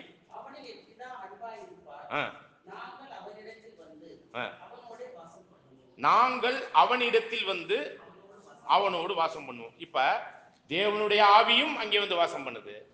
கிறிஸ்து பிதாவின் இடத்திலிருந்து அனுப்பப்பட்ட அந்த ஆவி கிறிஸ்துவின் இடத்துல இந்த மறைபொருள்களை கொண்டாந்து அந்த சத்தியத்துக்குள்ளாகவும் வழி நடத்தி கிறிஸ்துவின் ஆவியும் நம்ம வந்து வாசம் செய்கின்றது தான் பரிசுத்த ஆவி. இப்படிதானே இந்த புரிந்து கொள்ளுதல் இருக்கு. இப்ப மூணாவது ஆளாக ஒருத்தர் வாசம் செய்வதாக இங்க இருக்கா? அப்ப நாம் தேவனுடைய ஆலயம், தேவன் நம்மில் வந்து வாசம் செய்கிறார் அப்படிங்கிற ஒரு விஷயத்தினுடைய ஆழங்கள் என்னன்னு பாத்தீங்கன்னா, பிதாவின் இடத்திலிருந்து வருகிற அந்த ஆவிதான் கிறிஸ்துவின் இடத்தில் இருக்கக்கூடிய அந்த மறைபொருள்களை எடுத்து நம்மளுக்கு தெளிவாய் தெளிந்த புத்தியோடு நம்மளை புரிய வைக்கிறதுக்கு அவருடைய ஆலயமாக அந்த ஆலயத்துக்குள்ளாக யார் வந்திருக்கிறார்? பரிசுத்த ஆவி, தேவனுடைய ஆவி வந்திருக்குது. இப்படிதான் இந்த புரிந்து கொள்ளுதல் இருக்க ஒழிஞ்சு நம்ம தனித்துவம்ல ஒரு ஆவி வந்து இங்க வந்து நம்மளுக்குள்ளாக ஒரு ஆழ்த்துவத்துல வந்து உள்ளறிக்கை இருக்குதுங்கிற அர்த்தம் இல்ல. சரிங்களா? அதே மாதிரி எபேசியர் 4ஆம் அதிகாரம் 30வது வசனம்.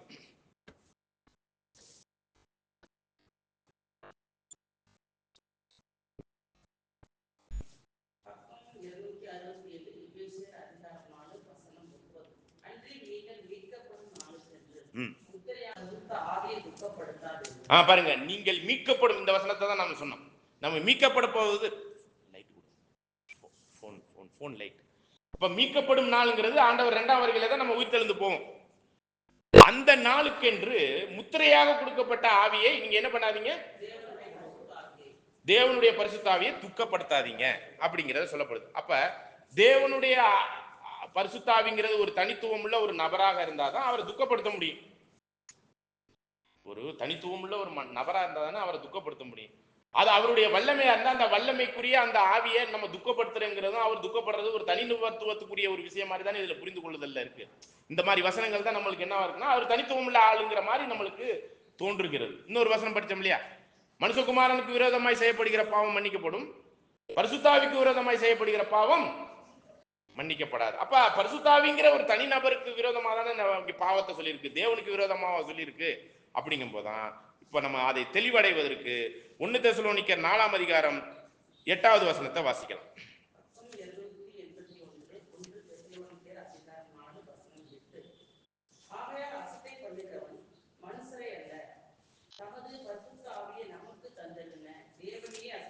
தனது பரிசுத்த ஆவியை நமக்கு தந்தருளின. அப்ப யாருடைய ஆவியை யார்கிட்ட கொடுத்திருக்கிறாரு? அவருடைய ஆவிக்கு எதிராக பாவம் செஞ்சாலும் சரி, அவருடைய ஆவிக்கு எதிராக நம்ம துக்கம் பண்ணும் வரை செயல்பட்டா யாரை துக்கப்படுத்துற மாதிரி, யாருக்கு எதிராக பாவம் செய்யற மாதிரி? இதுதான் விஷயம் ஒழிஞ்சு நம்ம என்ன பண்ண தப்பா புரிஞ்சு கொள்ளக்கூடாதுன்னா, தனித்துவம் உள்ள ஒரு நபருக்கு பரிசுத்தாவிங்கிற அந்த விஷயம்ல தேவனே எப்படிதான் இருக்கிறார்? ஆவியா தான் இருக்கிறார். கிறிஸ்து இப்ப மரித்தார் மாமிசத்துல, உயிர்த்தார் ஆவியில. இப்ப அவரும் ஆவியில தான் இருக்கிறார். அதனால அவரை பத்தி ஒரு வசனம் இருக்கு, வெளிப்படுத்தல் 22:17 படிங்க.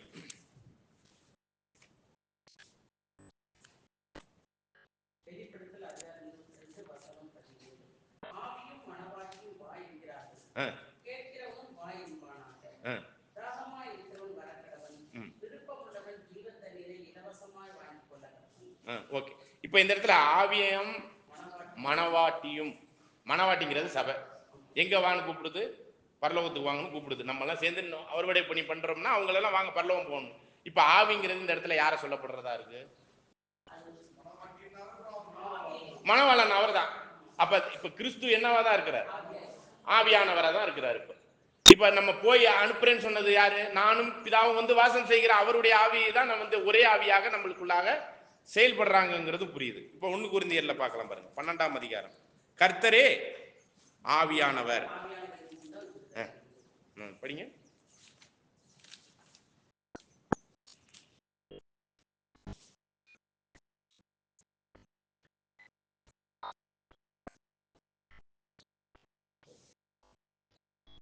3வது வசனமா?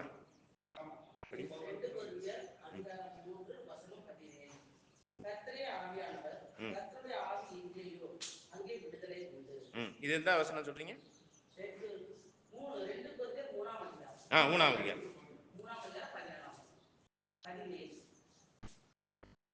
3ஆம் அதிகாரத்துல. Okay okay okay. அதுலயும் 1 கொரிந்தியர் 12:3.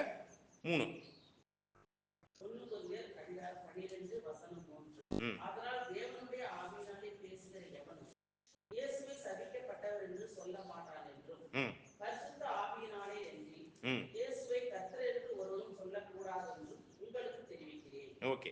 அப்ப இந்த வசனங்களும் என்னங்க, கர்த்தருக்குரிய அந்த அர்த்தத்திலையும் பிதாவுக்குரிய அர்த்தத்துல தேவனுடைய ஆவியை பெற்றிருந்தாதான் இதெல்லாம் புரிந்து கொள்ள முடியுங்கிறதா விஷயங்கள் நம்மளுக்கு புரியுது. அப்ப இப்ப ஆண்டவர் ஆவியானவர்னு வந்துருச்சு, ஆவியா இருக்கிறேன்னு வந்துருச்சு. அதுக்காக அவர் ஒரு தனி ஆவி, இவர் ஒரு தனி ஆவின்னு எடுத்துக்க முடியுமா? இதே 1 பேதுரு 1ஆம் அதிகாரம் 10வது வசனம் நினைக்கிறேன். 2ஆம் அதிகாரம் 1ஆம் அதிகாரம் 10வது வசனம். 1 பேதுரு 1ஆம் அதிகாரம் 10வது வசனம். 1 பேதுரு அதிகாரம் 1 வசனம் 10. உங்களுக்கு உண்டான கிருபையை குறித்து தீர்க்கதரிசனம் சொன்ன தீர்க்கதரிசிகள் இந்த ரட்சிப்பை குறித்து கருத்தாய் ஆராய்ந்து பரிசோதனை பண்ணினார்கள். தங்களில் உள்ள கிறிஸ்துவின் ஆவியானவர். அப்ப கிறிஸ்து என்பவர் தனி ஆவியானவர்னு எடுத்துக்கலாம் அந்த இடத்துல. அப்படி இல்லை. அப்ப பிதா கொடுத்த அந்த ஆவிதான் இங்க ஆவியானவராக பழைய ஏற்பாட்டுல எல்லாம் செயல்படுத்தப்பட்டது. சரிங்களா? படிங்க அப்படியே.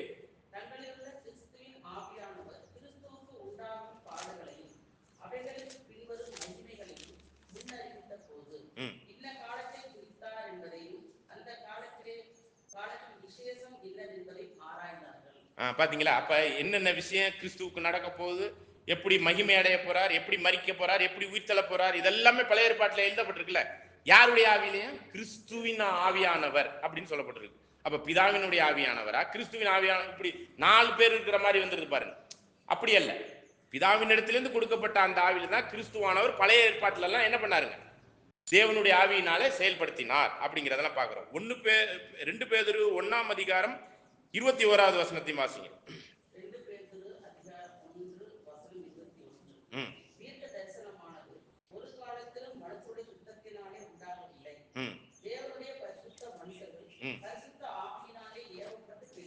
பாருங்க, பரிசுத்த ஆவியினாலே ஏவப்பட்டு பேசினார்கள். அப்ப இந்த பரிசுத்த ஆவியினாலதான் வேத வசனம் எல்லாமே நம்மளுக்கு கொடுக்கப்பட்டதுன்னு கூட பார்க்கிறோம். சரிங்களா? இன்னொரு வசனத்தை படிக்கலாம் பாருங்க. 1 தீமோத்தி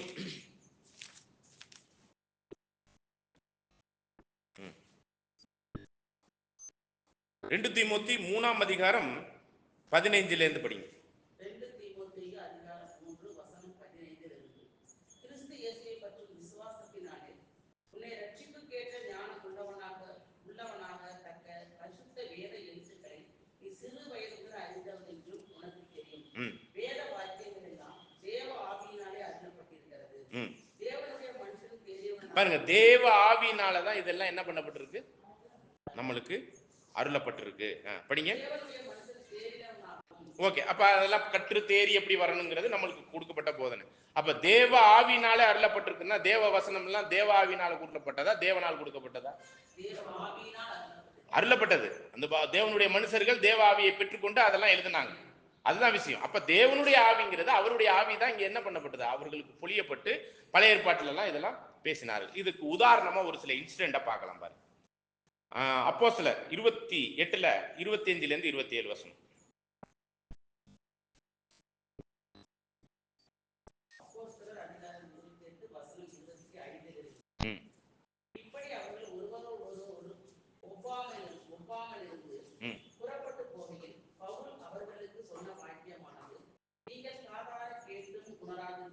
இந்த வசனம் வந்து பழைய ஏற்பாட்டில் உள்ள வசனம். சரிங்களா? நீங்கள் காதார கேட்டும் உணராதிருப்பீர்கள்.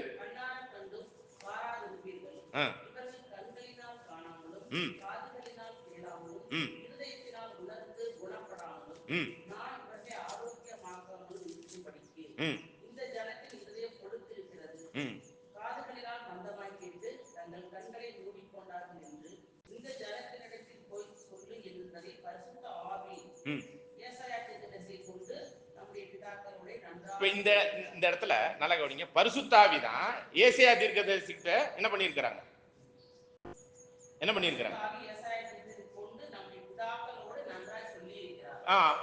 ஏசாயா தீர்க்கதரிசி என்னும் பிதாக்கள் மூலமாய் நன்றாய் சொல்லியிருக்காங்க. இந்த இடத்துல பரிசுத்தாவி தானே சொன்ன மாதிரி இருக்கு. இப்ப நம்ம அங்க போய் எங்க யார் சொன்னதா போய் பார்க்கணும்? பரிசுத்தாவி மட்டுங்கிற ஒரு நபரா நம்ம பார்த்தோம்னா அங்க ஏசாயா தீர்க்கதரிசியில பரிசுத்தாவியானவர்ங்கிற ஒரு நபர் தானே இங்க வந்து பேசியிருக்கணும் ஏசாயா கிட்ட. நம்ம படிக்கலாம் பாருங்க, ஏசாயா 6ஆம் அதிகாரம் 8வது வசனத்தை.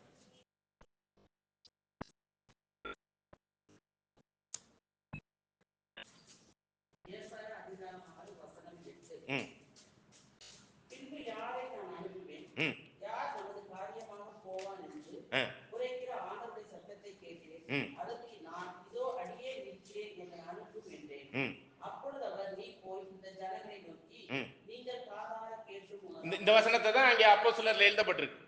இப்ப யார் வந்து ஏசாயா கிட்ட சொல்றாரு? 8வது வசனத்தை படிச்சு பாருங்க.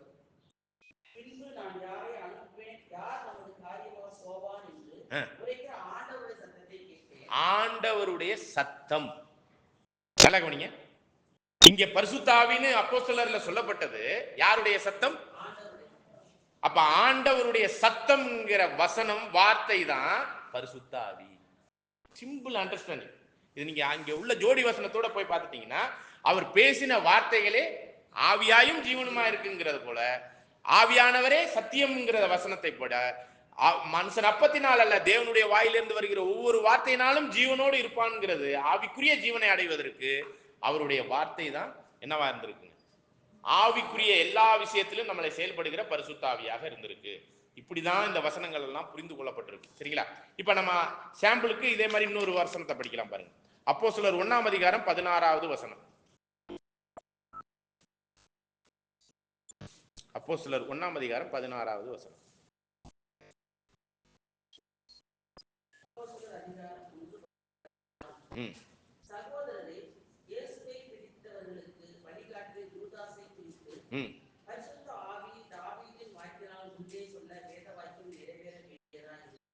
பாருங்க, பரிசுத்தாவி தாவீதின் மூலமாக சொன்னது வேத வாக்கியம் நிறைவேற வேண்டியதா இருந்துச்சு. இதே யோவான் 13:18 கூட இதே வசனம் இருக்குது, அதையும் படிச்சிருங்க.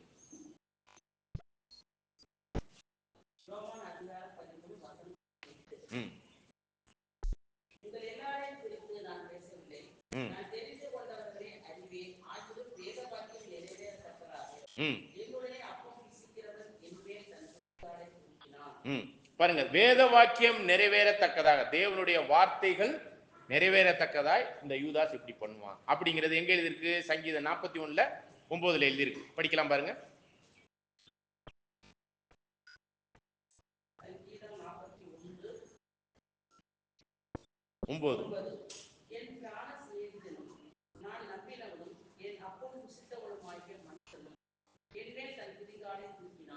பாருங்க, இப்ப இது தாவீது சொன்னதா, பிதா சொன்னதா, கிறிஸ்துவின் ஆவி சொன்னதா? இல்ல, அப்ப பிதாவாகிய தேவனா வந்து என் பிராண சிநேகிதன் எனக்கு எதிராக, அப்ப கிறிஸ்துவின் ஆவி தேவாவியினால் அங்கே புரிந்து கொள்ளுதலுக்குள்ளாக தெளிவா யாருடைய ஆவியாக இங்க பேசப்பட்டதா பாக்குறோம்? தாவீதுக்குள்ளாக பேசப்பட்டது. புரியுதுங்களா? இங்க பரிசுத்தாவிங்கிற ஒரு விஷயம், தேவனுடைய ஆவி கிறிஸ்துவுக்குள்ளாக அங்கே போதிக்கப்பட்டு, கிறிஸ்துவினுடைய ஆவியின் பேதுருல படிச்சோம் இல்லையா, அந்த விஷயத்தை தாவீதே பாடுற மாதிரி இருக்கு. அவருடைய வாழ்க்கையில நடந்த சம்பவத்தை தான் அவர் எழுதி வைக்கிறார். அவர் வாழ்க்கையில பிராண சிநேகிதன் வந்து என்ன பண்ணிட்டாப்ல, பிரச்சனை பண்ணிக்கிட்டு இருக்கிறாப்ல, அதை வந்து அவர் கிறிஸ்துவின் ஆவியாக ஏவப்பட்டு அங்கே எழுதுறாரு. ஒரு இடத்துல எழுதுவார், என் தேவனே என் தேவனே ஏன் என்னை கைவிட்டீர்னு சங்கீதம் 22ஆம் சங்கீதத்துல எழுதுவார். ஏன் என்னை கைவிட்டீர் அப்படின்னு எழுதுவார். அப்ப இது என்ன சூழ்நிலைன்னா, இந்த யாரு சவுல் ராஜா அவர் துரத்திக்கிட்டு வந்து இது பண்ணும் போதெல்லாம் பிரச்சனை ஆகும் போது இப்படி ஒரு விஷயத்த அவர் எழுதுவார். அப்ப அவர் வாழ்க்கையில நடக்கிற சம்பவம் யாருடைய ஆவியாக இங்க எழுத சொல்லப்படுகிறது? கிறிஸ்துவின் ஆவி. அந்த கிறிஸ்துவின் ஆவி யாருடைய ஆவியினால வழிநடத்தப்பட்டு இங்க தாவீதுக்குள்ளாக இயங்கப்படுகிறத பாக்குறோம்? கிறிஸ்து. அப்ப இந்த வசனம் எல்லாம் தேவனுடைய ஆவிக்குள்ளாக கிறிஸ்துவின் ஆவி அங்கே போதிக்கப்பட்டு அங்கே ஆவியினால எழுதப்படுறப்ப, கிறிஸ்துவின் ஆவிங்கிறதும் தேவனுடைய ஆவிங்கிறது ஒரே ஆவி, அங்கேருந்து கிளம்பின ஆவி தான் கிறிஸ்துவுக்குள்ளான ஆவியாக அங்கே தாவீதுக்குள்ளாக பேசப்படுகிறதெல்லாம் பார்க்கிறோம். அப்ப வசனங்கள் எல்லாமே யாருடையது? தேவனுடையது. அந்த வார்த்தைகள் எல்லாமே தேவனுடைய வசனம்ங்கிறது தான் ஜீவனுக்குரியது. ஆண்டவர் பேசினதெல்லாம் சுயமா பேசல, அவர் பேசின போதனைகள் எல்லாம் தேவனிடத்திலிருந்து பெற்ற அந்த வார்த்தைகளை தான் பேசினார். அந்த வார்த்தைகள் தான் என்னவாகவும் இருக்குது, நம்மளுக்கு ஆவியாயும் ஜீவனமா இருக்கு. இப்ப இந்த வசனம் தாங்க நம்மளுக்கு ஆவி. இந்த வசனத்தின் தெளிவுல தாங்க நம்ம போகணும். உலகத்தில் உள்ள அநேக ஓமைகள், அநேக காரியங்கள், அடையாளங்கள்லாம் இருக்கு, அதெல்லாம் கொண்டாந்து வச்சு நம்ம இதுல பார்த்தோம்னா புரியாது. ஆனா வசனம் என்ன சொல்லுதுன்னு வசனத்திலேயே நம்ம தேடும் பொழுதுதான் இந்த காரியத்தினுடைய தன்மைகளுக்குரிய ஆழங்கள்லாம் நம்மளுக்கு புரியுது. அப்படிங்கும்போது அது யாருடைய ஆவி? தேவனுடைய ஆவினாலதான் இதெல்லாம் புரிந்து கொள்ள முடியுங்கிறது நம்ம தெளிவா புரிந்து கொள்கிறோம். இது மாதிரி ஒவ்வொரு தீர்க்க தரிசனத்தையும் நீங்க புதிய ஏற்பாட்டில் உள்ளதை போய் பழைய ஏற்பாட்டில் நீங்க சாம்பிளுக்கு பார்த்தீங்கன்னா அது எல்லாமே கர்த்தருடைய வார்த்தை எனக்கு உண்டாயின்னு வரும். பரிசுத்த ஆவி வந்து பேசின மாதிரிலாம் இருக்காது. இப்ப இதே மாதிரிதான் ஒரு சில சம்பவங்களை பழைய ஏற்பாட்டிலையும் நம்ம பார்க்கலாம் பாருங்க. பழைய ஏற்பாட்டில் நடந்த ஒரு சில சம்பவங்கள், சரிங்களா, நம்ம எல்லாம் பார்க்க முடியாது. நம்ம ஏற்கனவே கடந்த கூடுகையில நம்ம என்ன பார்த்துட்டோம் அப்படின்னு பார்த்தீங்கன்னா, தேவனுடைய ஆவியை குறித்து நம்ம என்னது, பரிசுத்தம் உள்ள ஆவி, சத்தியத்தின் ஆவி, தெளிந்த புத்தி உள்ள ஆவி, வாக்குத்தத்த ஆவி, சாந்தமுள்ள ஆவி, ஞானத்தின் ஆவி, புத்திர சுவிகாரத்தின் ஆவி, தீர்க்க தரிசனத்தின் ஆவி, தேவனுடைய ஆவி, ஆவியானவர், கிறிஸ்துவின் ஆவி, இது மாதிரி பலதரப்பட்ட பேர்கள்ல உடைய ஒரே ஆவியை பற்றி தான் தேவனுடைய ஆவியாக சுத்திகரி என்னென்ன ஆவின்னு சொல்லப்பட்டிருக்கோ அத்தனையுமே அது யாரு தான்? தேவனுடைய ஆவியை தான் மையப்படுத்தி சொல்லப்பட்டிருக்கு. சரிங்களா? இதே அசுத்தாவியை பத்தி நம்ம பார்க்கும்போது பயத்தின் ஆவி, அடிமைத்தனத்தின் ஆவி, உலகத்தின் ஆவி, வஞ்சக ஆவி, குறி சொல்கிற ஆவி, அந்த கிறிஸ்துவின் ஆவி, கனநித்திரை ஆவி, இது மாதிரி பலதரப்பட்ட ஆவிகள் இருக்கு. அப்படின்னா இத்தனை வகை அசுத்தாவின்னு எடுத்துக்கிறதா? இதெல்லாம் ஒண்ணு சேர்ந்த ஒரே ஆவி யார் தான்? லூசிபர் ஆவி, அந்த சாத்தானுடைய ஆவி. சரிங்களா?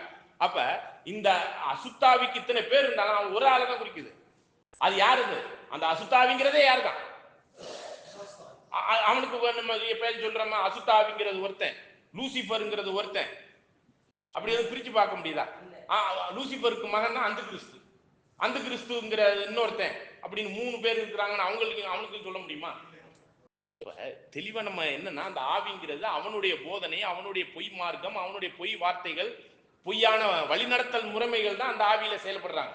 ஆங்கிலத்தில் ஒரு வார்த்தை, உன் ஸ்பிரிட்டே சரியில்லடா அப்படிம்பாங்க. அப்படின்னா என்ன அர்த்தம்? உன் சிந்தனையே சரியில்லைங்கிறதுக்கு தான் சொல்லப்படுது. புரியுதுங்களா? இதே வார்த்தை வந்து தானியல்ல சொல்லப்படுது.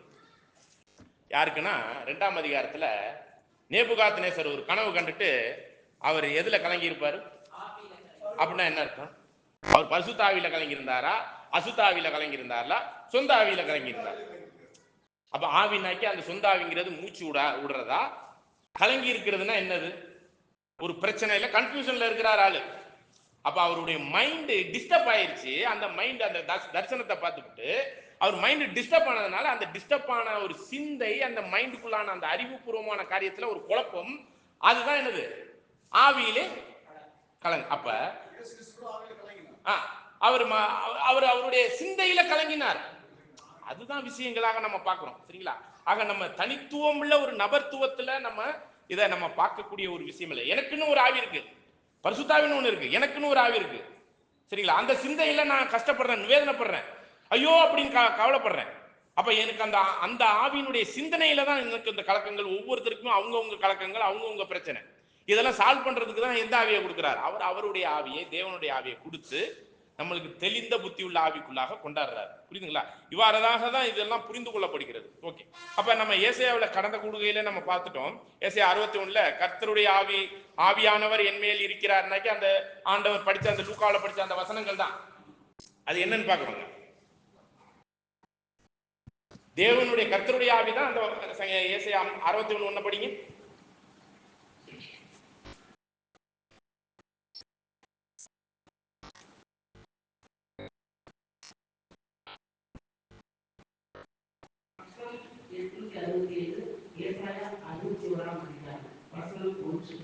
கர்த்தராகிய தேவனுடைய ஆவியானவர் என்மேல் இருக்கிறார். சிலுவைப்பட்டவர்களுக்கு சுவிசேஷத்தை அறிவிக்க கர்த்தர் என்னை அபிஷேகம் பண்ணினார். இருதயம் நொறுங்குண்டவர்களுக்கு காயங்களை அப்ப கர்த்தருடைய ஆவியானவர் அப்படின்னு தனித்துவம்ல கர்த்தருடைய ஆவியை தான் இங்க ஸ்பிரிட் ஆஃப் யாவே எகோவா அப்படிங்கிற வார்த்தை தான் ஒரிஜினல்ல இருக்கு. அப்ப கர்த்தருடைய ஆவி அங்கே என்ன பண்ணப்பட்டது?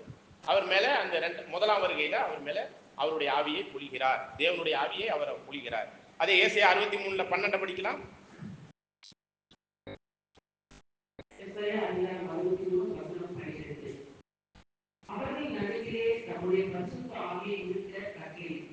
அவர்கள் நடுவிலே அவருடைய பரிசுத்த ஆவியனாக்கி அவருடைய ஆவியாகி அந்த பரிசுத்த ஆவியை தான் அவர்கள் இருக்க கட்டளையிடுறார் அப்படிங்கிறது. எசேக்கியேல் 39:29 இதெல்லாம் போன வாட்டியே நம்ம படிச்சதுதான்.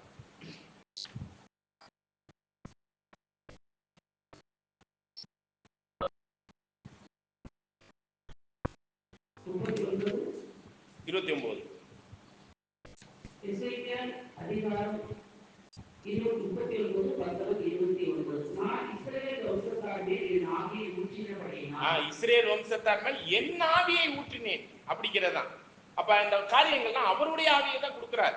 அதுல ஆவியானவர்னு நம்ம மரியாதைக்குரிய மொழிபெயர்ப்புள்ள போறதுனாலதான் நம்மளுடைய புரிந்து கொள்ளுதல் கொஞ்சம் டிஸ்டர்ப் ஆகுதுங்கிறத வச்சு நீங்க புரிஞ்சு கொள்ளுங்க. சரிங்களா? ஓகே.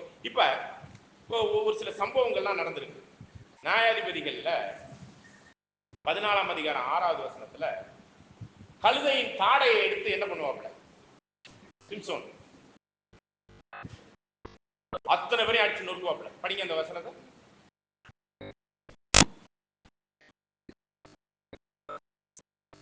நியாயாதிபதிகள் 14:6.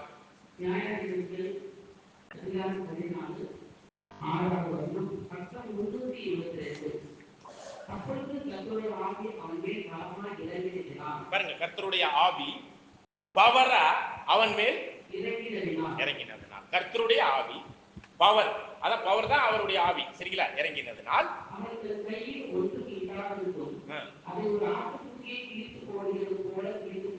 சிங்கத்தை நீங்களும் நானும் கிழிக்க போனோம். யாராச்சும் மனுஷன் கிழிக்க முடியுமா? அப்ப தேவனுடைய வல்லமையாகி அவருடைய ஆவி அவர் மேல இறங்குச்சு, பவரா இருந்துச்சு. சிங்கம் எல்லாம் எப்படி இருந்துச்சுங்க? சாதாரண அந்த கோழி குஞ்சம் பிச்சு பிச்சு போடுற மாதிரி பிச்சு போட்டுருக்காப்ல சிங்கத்தை. சரிங்களா? அதே மாதிரி 15 13 மற்றும் 16 வரை படிங்க. 13ல இருந்து அதாவது 15ல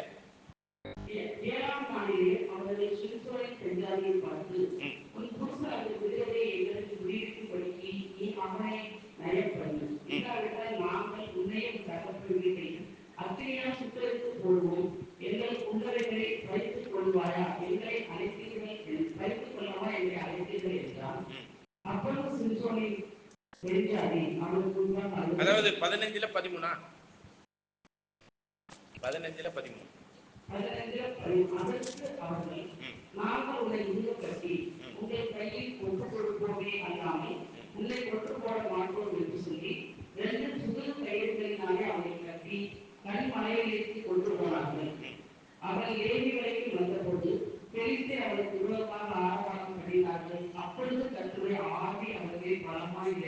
பாருங்க, கர்த்தருடைய ஆவி அவன் மேல் பலமாய் இறங்கினதுனால என்ன நடக்குது பாருங்க.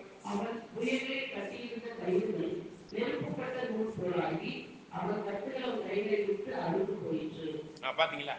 அப்ப இந்த இடத்துல எல்லாம் கர்த்தருடைய ஆவி பவர் பவர் பவர்னு அநேக சபையில கத்துறாங்க. பாத்தீங்களா? அது என்னதான் பவர்னா அவருடைய ஆவி.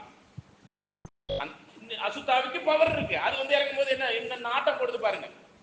அசுத்தாவி ஒரு மனுஷனுக்குள்ளாக போகும்போது ஆண்டவர் ஒரு மனுஷனை 2 மனுஷனை நிர்வாணமா இருக்கிறாங்க, அவங்கள போய் அதட்டி விரட்டுறாரு. ஒருத்தர் 2 பேரா இருக்கிறாங்க. எத்தனை லேகியம்? அப்ப அத்தனை அநேகரா இருக்கிற அப்படின்னாலே அப்படின்னு சொல்லிட்டு அவங்கள விரட்டி விடுறாரு. அப்ப அத்தனை பவரும் அந்த மனுஷனுக்குள்ளாக இருக்கிறத நம்ம பாக்குறோம் இல்லைங்களா? அப்ப அந்த அந்த அசுத்தாவி என்ன பண்ணுதுன்னா இப்படியாக வந்து பவரா செயல்படுது. சரிங்களா? அதுக்கு காற்று தான். ஆனா அந்த காற்று உள்ள இருக்க செயல்படும் பொழுது இப்படியாக இருக்குதுங்கிறதையும் நம்ம பார்க்கிறோம். சரிங்களா? அதே மாதிரிதான் இந்த இடத்துல இந்த பவர் தேவனால் கொடுக்கப்படும் பொழுது அந்த ஆவி அவங்க மேல இறங்கும் போது எப்படி செயல்பட்டாங்கன்னு பாருங்க. யாத்திரையாகமம் 31ல 2 முதல் 5ல பெசிலியல் மற்றும் இன்னொருத்தர், அவர் பேர் எனக்கு ஞாபகம் இல்ல, பெசிலியல் இன்னொருத்தர். சரிங்களா? 2 பேரும் சேர்ந்து தான் ஆசரிப்பு கூடாரத்தை இன்ஜினியரிங் வேலை பார்க்குறாங்க. அதை எப்படி செய்யறதுங்கிறத வேலையை செய்யறாங்க. சரிங்களா? படிக்கலாம் பாருங்க. 31ல 2 முதல் 5 வசனம்.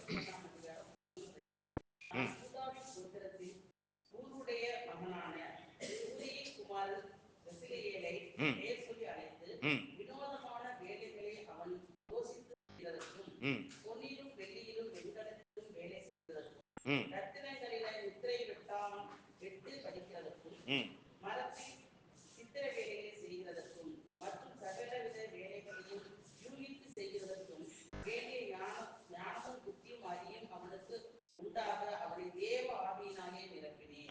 பாருங்க, அவனை தேவ ஆவியினால நிரப்பி அந்த ஞானத்துக்குள்ள வந்தோன்னு எல்லாத்தையும் அறிவுபூர்வமா செய்யறாரு. அப்போஸ்தலர்கள்லாம் தேவனுடைய ஆவியினால் பரிசுத்த ஆவியினால் நிரப்பப்படும் பொழுது அன்னைக்கு என்ன பண்ணாங்க? இன்னைக்கு நம்மளுக்கு இந்த சத்தியம் புரியுதுன்னா யார் நம்மளுக்கு வழி நடத்தலுக்குள்ளாக வந்து நம்மளை வழி நடத்துறாங்கன்னு பாத்தீங்கன்னா தேவனுடைய ஆவி வர்றதுனாலதான் இவ்வளவு காரியங்களும் நம்மளுக்கு புரிய வருது. சரிங்களா? ஆகவே இதுதான் நம்ம இந்த இடத்துல எல்லாம் நம்ம பார்க்கணும். இப்ப பாருங்க, சாம்பிளுக்கு பார்க்கலாம் பாருங்க. 1 கொரிந்தியர் 1ஆம் அதிகாரம் 3வது வசனம். இதுல எல்லாம் பாருங்க, பிதாவை பத்தி குமாரனை பத்தி இருக்கும், பரிசுத்தாவியை பத்தி எங்கேயுமே இருக்காது. படிங்க. 1 கொரிந்தியர் 1ஆம் அதிகாரம் 3வது வசனம்.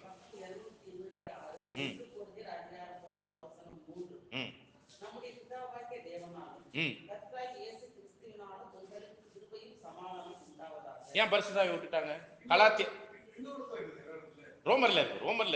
ரோமர்ல ஒரு இடத்துல இருக்கு, அது சமாதானத்துக்குரிய ஒரு விஷயமா மட்டும்தான் சொல்லப்பட்டிருக்கு, தனிநபர்த்துவத்துல சொல்லல. பாருங்க இந்த இடத்துல கலாத்தியர் 1ஆம் அதிகாரம் 3வது வசனம்.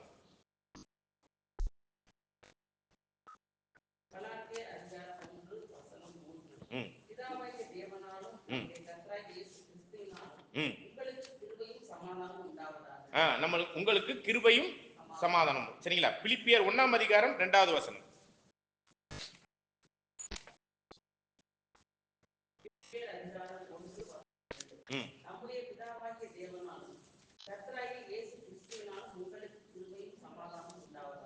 பாருங்க அடுத்தது பாத்தீங்கன்னா ரோமர் 1ஆம் அதிகாரம் 3வது வசனம்.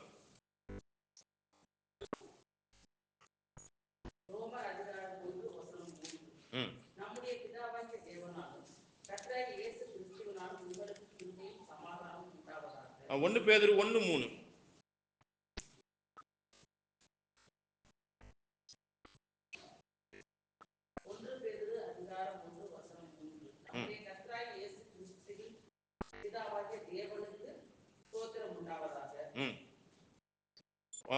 ரெண்டு யோவான் 1ஆம் அதிகாரம் 3.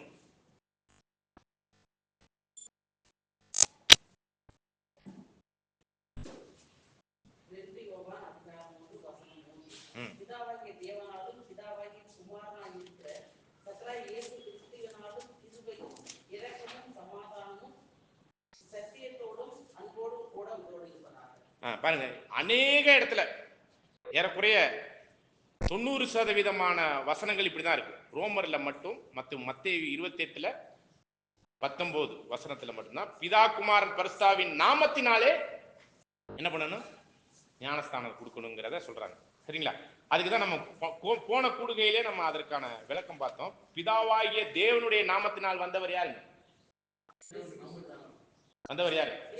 கிறிஸ்து. சரிங்களா? அப்ப அதான் கர்த்தர் யெகோவாவின் நாமத்தினால் வந்தவர் யாருன்னா கிறிஸ்து. அப்ப பரிசுத்தாவி யாருடைய நாமத்தினால் கொடுக்கப்படுது?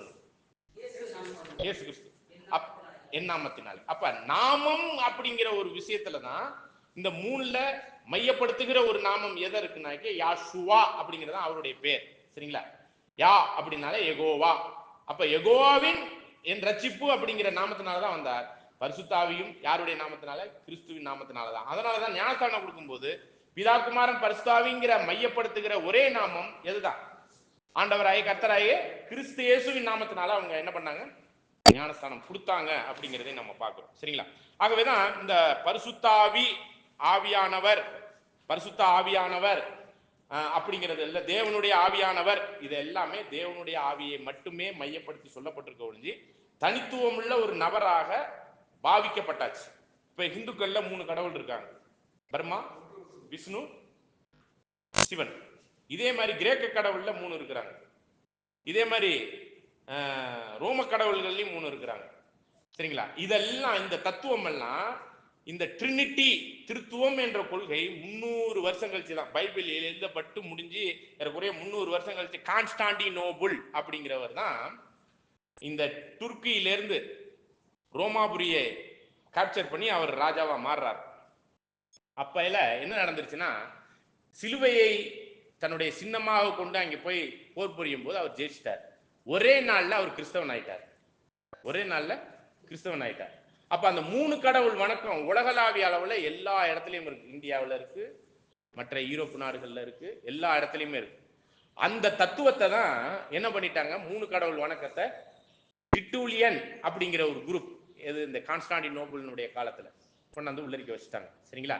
ஏரியஸ் அப்படிங்கிற குரூப் பைபிள் படி 2 தாங்க இருக்குது அப்படிங்கும் போதுதான் 1 யோவான் 5ஆம் அதிகாரம் 7வது வசனம் இந்த திருத்துவ கொள்கையை கொண்டாடுறதுக்காக பிதா வார்த்தை ஆவி 3 ஒன்றா இருக்குங்கிறத அதுக்கப்புறம் உள்ள நூற்றாண்டுகள்ல கொண்டாந்து சேர்த்தது யாரு? ஆர்சி கொண்டாந்து சேர்த்தது. புரியுதுங்களா? ஆகவே இது ஆதி சபையில இந்த வார்த்தைகள்லாம் இருந்துச்சான்னு பாத்தீங்கன்னா, நம்மளுடைய புரோட்டஸ்டன்ட் அமைப்பு எங்கேருந்து வெளியே வந்தவங்க? தாய் திருச்சபையாகி ஆர்சியில இருந்து வந்தவங்க தான். 1517ல மார்ட்டின் லூத்தர் அவர் புரட்சி பண்ணிட்டு தான் வெளியே வர்றார். 1538ல அவருடைய புரட்சிகரமான அந்த இயக்கத்துக்கு ஆர்சி வச்ச பேர் தான் புரோட்டஸ்ட், எதிரடையானவர்கள் அப்படின்னு பேர் வச்சாரு. அப்ப அந்த அந்த இயக்கத்தினுடைய விஷயத்துல அந்த போதனைகளையும் எடுத்துக்கிட்டு வெளியே வந்துட்டாங்க. இதுதான் விஷயம். அப்ப இந்த திருத்துவ கொள்கை, நீங்க சின்ன குறிப்பிடம்னு ஒரு புக் இருக்கு, அதுல போய் பாத்தீங்கன்னா தான் 3 கடவுள், திரியேக தேவன், ஆழ்த்துவத்துல 3 ஆனால் 1 அப்படிங்கிற ஒரு கொள்கையை, அந்த கொள்கைக்குரிய போதனைகளை இந்த கான்ஸ்டாண்டினோபிள்ங்கிற ஒரு ராஜா ரோமாபுரியை தன்னுடைய கட்டுப்பாட்டில் கொண்டாடும் போது ரோமர்கள்ல உள்ள அந்த பிசப்புகளையும் மற்ற ஏனைய 5 இடங்களில் உள்ள பிசப்புகளையும் தன்னுடைய கண்ட்ரோல் எடுத்து அவர்களுடைய போதனையெல்லாம் கொண்டாந்தது. இன்னும் சொல்ல போனா சிம்ரமிஸ் அப்படிங்கிறவங்களை பத்தி கேள்விப்பட்டிருக்கிறீங்களா? அவங்களுடைய புருஷன் பேர் தான் யாருன்னு பாத்தீங்கன்னா என்னன்னு தெரியுமா? நிம்ரோத். இந்த நிம்ரோத் அப்படிங்கிறவரை, அது ஒரு கதையில நிகழ்ந்த நிகழ்வு, சின்ன சாட்டா சொல்லிடுறேன். அங்கேருந்து வந்ததான் சிலை வழிபாடும் இந்த திருத்துவ கொள்கை. சரிங்களா?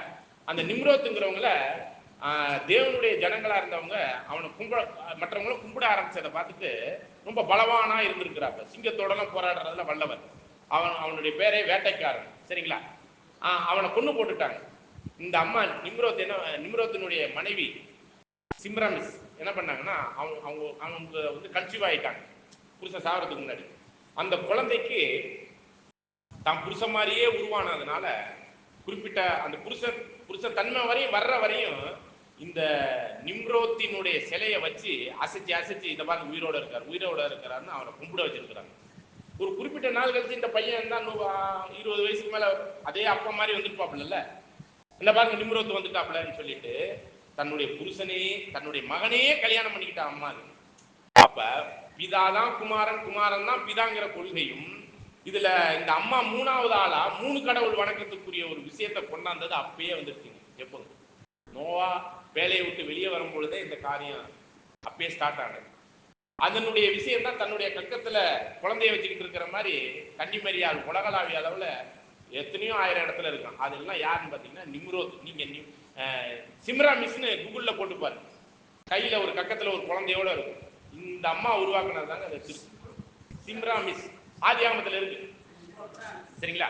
நிம்ரோத்தினுடைய மனைவி. இங்கேருந்து ஸ்டார்ட் ஆனதுதான் உலகளாவிய அளவில் இந்த 3 தெய்வ வணக்கம் நம்ம ஹிந்துல இருக்கு, இந்தியாவில், யூரோப்பு நாடுகள்ல, மற்ற ஏனைய எல்லா இடத்துலையுமே இருக்கக்கூடிய ஒரு இந்த 3 கடவுள் வணக்கங்கிறதுக்காக ரோமர்கள் கிறிஸ்தவத்துக்குள்ள வரும்போது 3 கடவுள் எங்களுக்கு இருக்கிறாங்க, அதை வச்சே நீங்க ஏதாச்சும் சொல்லுங்கன்னு சொல்லிட்டு அம்மாவை கொண்டாட முடியல. கன்னிமரியால எதுல? கிறிஸ்தவ கொள்கையில. யாரை கொண்டாந்துட்டாங்க? இப்போ யாரை கொண்டாந்துட்டாங்க? பரிசுத்த ஆவியானவர்னு ஒருத்தர் தனி நபர் இருக்கிறாருன்னு கொண்டாந்துட்டாங்க. ஆனா இந்த திருத்துவங்கிற ஒரு வார்த்தையே எங்க இல்லை? பைபிள்ல இல்ல. அப்படிங்கிறது தான் இதான் உண்மை. இதான் உண்மை வரலாறு. ஓகே. ஆகவே இந்த பரிசுத்த ஆவிங்கிறது தேவனுடைய ஆவி, தேவன் ஆவியா இருக்கிறார். இதை நீங்க கரெக்டா புரிஞ்சுட்டீங்கன்னா போதும். அந்த ஆவியை தான் கிறிஸ்துவுக்குள்ளான அந்த ஆவியாக கொடுக்கப்பட்டு பழைய ஏற்பாட்டு காரியங்கள் எல்லாம் யார் பேசினது? பிதா பேசினாரா? குமாரநாயக கிறிஸ்து பேசினாருங்களா? பழைய ஏற்பாட்டில் எப்பயாச்சும் பிதா பேசியிருக்கிறாரா? அப்ப கிறிஸ்துவின் ஆவிதான் பழைய ஏற்பாட்டில் எல்லாத்திலையும் பிதாவின் இடத்திலிருந்து இருக்கக்கூடிய அந்த ஆவினால பேசப்பட்டது. சரிங்களா? இதெல்லாம் நம்ம விழாவாரியை நம்ம பார்ப்போம். இப்ப நம்ம பிரச்சனைக்குரிய ஒரு விஷயத்தை சரி பண்ணிட்டோம்னா பிதா யார், குமாரன் யாருங்கிறது தெளிவா புரிஞ்சிடும். அப்ப ஒன்றான மெய்தேவனாகிய பிதாவையும் அவர் அனுப்பினவராகிய கிறிஸ்துவையும் அறிகிற அறிவுக்குள்ள அடுத்த சில கூறுகைக்குள்ளாக நம்ம போக போகுது.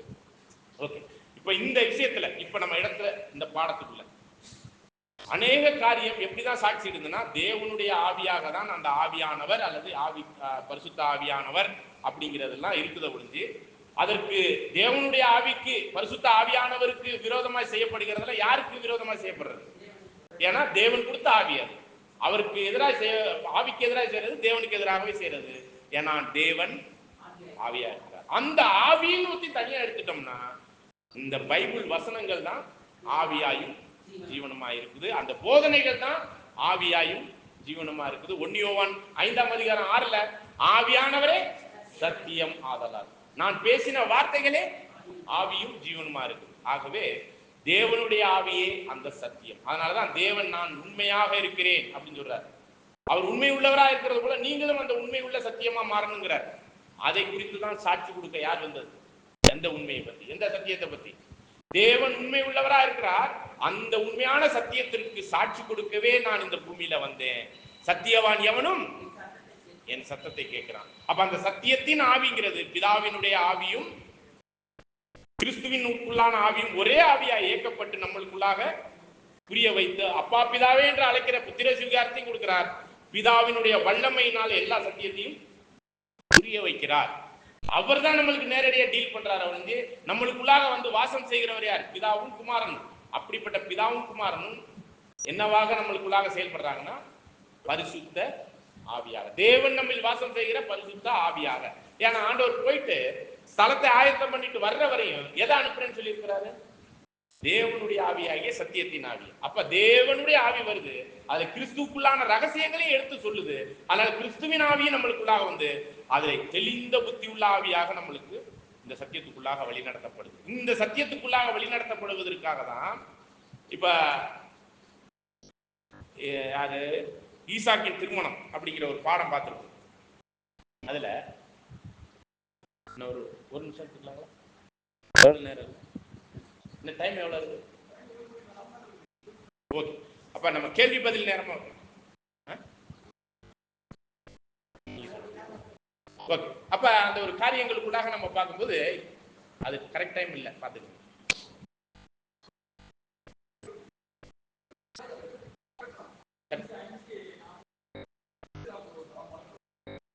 ஓகே, அப்ப ஈசாக்கின் திருமணத்துல ஆபிரகாம் யாருக்கு அடையாளங்க? பிதாவாகிய தேவனுக்கு. ஈசாக்கு யாருக்கு அடையாளம்? அவர்கள் இருவருக்கும் ஊழியக்காரரா இருக்கிற எலியாசார் யாருக்கு அடையாளம்? பரிசுத்த ஆவியானவருக்கு அடையாளம். அப்ப இந்த 2 பேருக்கும் எஜமானா, இந்த 2 எஜமானுக்கும் வேலை செய்கிற ஒரு தன்மையில தான் எலியாசார் இருக்கார். அதனாலதான் நம்ம யோவான் 15:14 பார்க்கும்போது பிதாவினிடத்திலிருந்து வருகிறதும் என்னிடத்திலிருந்து எடுத்து சொல்கிறதும் என்னை மகிமைப்படுத்துகிறதும் சுயமா எதுவும் சிந்திக்கக்கூடியது இல்லை. தேவனுடைய ஆவி கிறிஸ்துக்குள்ளாக ஏங்கி நம்மளுக்குள்ளாக எல்லா சத்தியத்தையும் சொல்லிக் கொடுப்பதற்காக இயக்கப்பட்ட ஒரு நபர் அல்ல, அவருடைய வல்லமை, அவருடைய ஆவி. அந்த ஆவி தான் தேவன் தான். 2 பேரும் தான் சேர்ந்துதான் நம்மளுக்குள்ளாக முடிவு பண்ண ஒரு வசனம் கூட இருக்கு. மத்தேயு 28:20 வசனம்.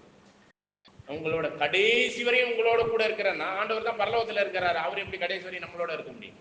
அந்த வசனம் படிச்சிருக்கிறீங்களா? மத்தேயு 28:20.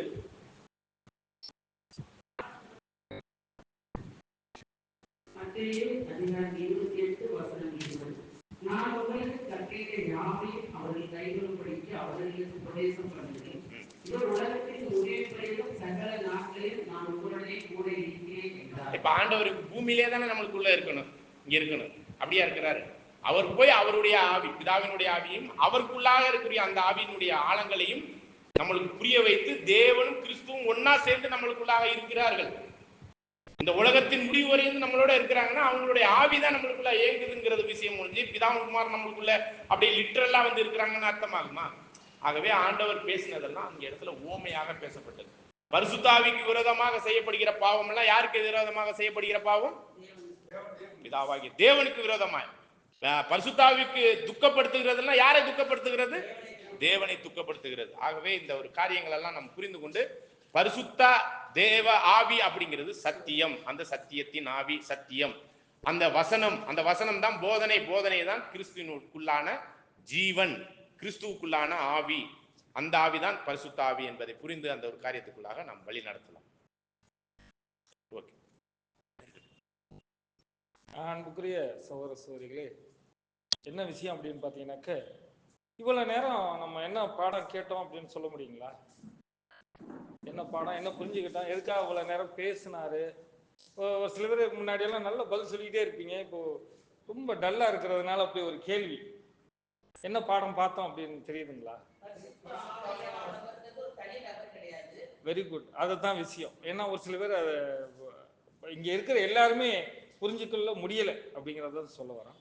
இப்போ இதுக்கு ஒரு உதாரணம் என்ன அப்படின்னு பாத்தீங்கன்னாக்க, மூணாவதா ஒருத்தர் கிடையாது, ரெண்டே பேர் தான். ரெண்டு பேர்கிட்டேருந்து வரக்கூடிய வல்லமை இல்லைன்னா பரிசுத்த ஆவி, ஆவியானவர், அவங்க ரெண்டு பேர்கிட்டேருந்து புறப்படக்கூடிய சக்திக்கு பேரு ஆவின்னு சொல்லலாம், பரிசுத்த ஆவியானவர்னு சொல்லலாம், வல்லமைன்னு சொல்லலாம், தேவனுடைய ஆவின்னு கூட சொல்லலாம். இதான் விஷயம்.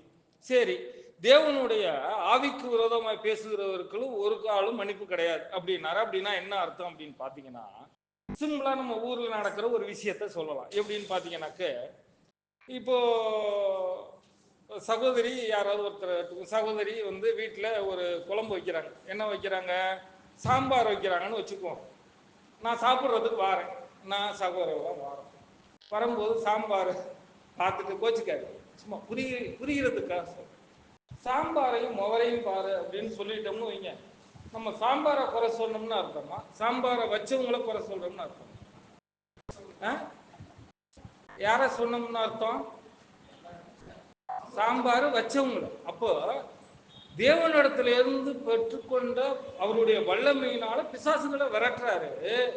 அதை அங்க இருக்கிற எல்லாரும் கேட்டுட்டு என்ன சொல்லிட்டாங்க, இவன் பேர் பூசலை வச்சுக்கிட்டு விரட்டுறான்ப்பா அப்படின்னு கேவலமா பேசுறாங்க.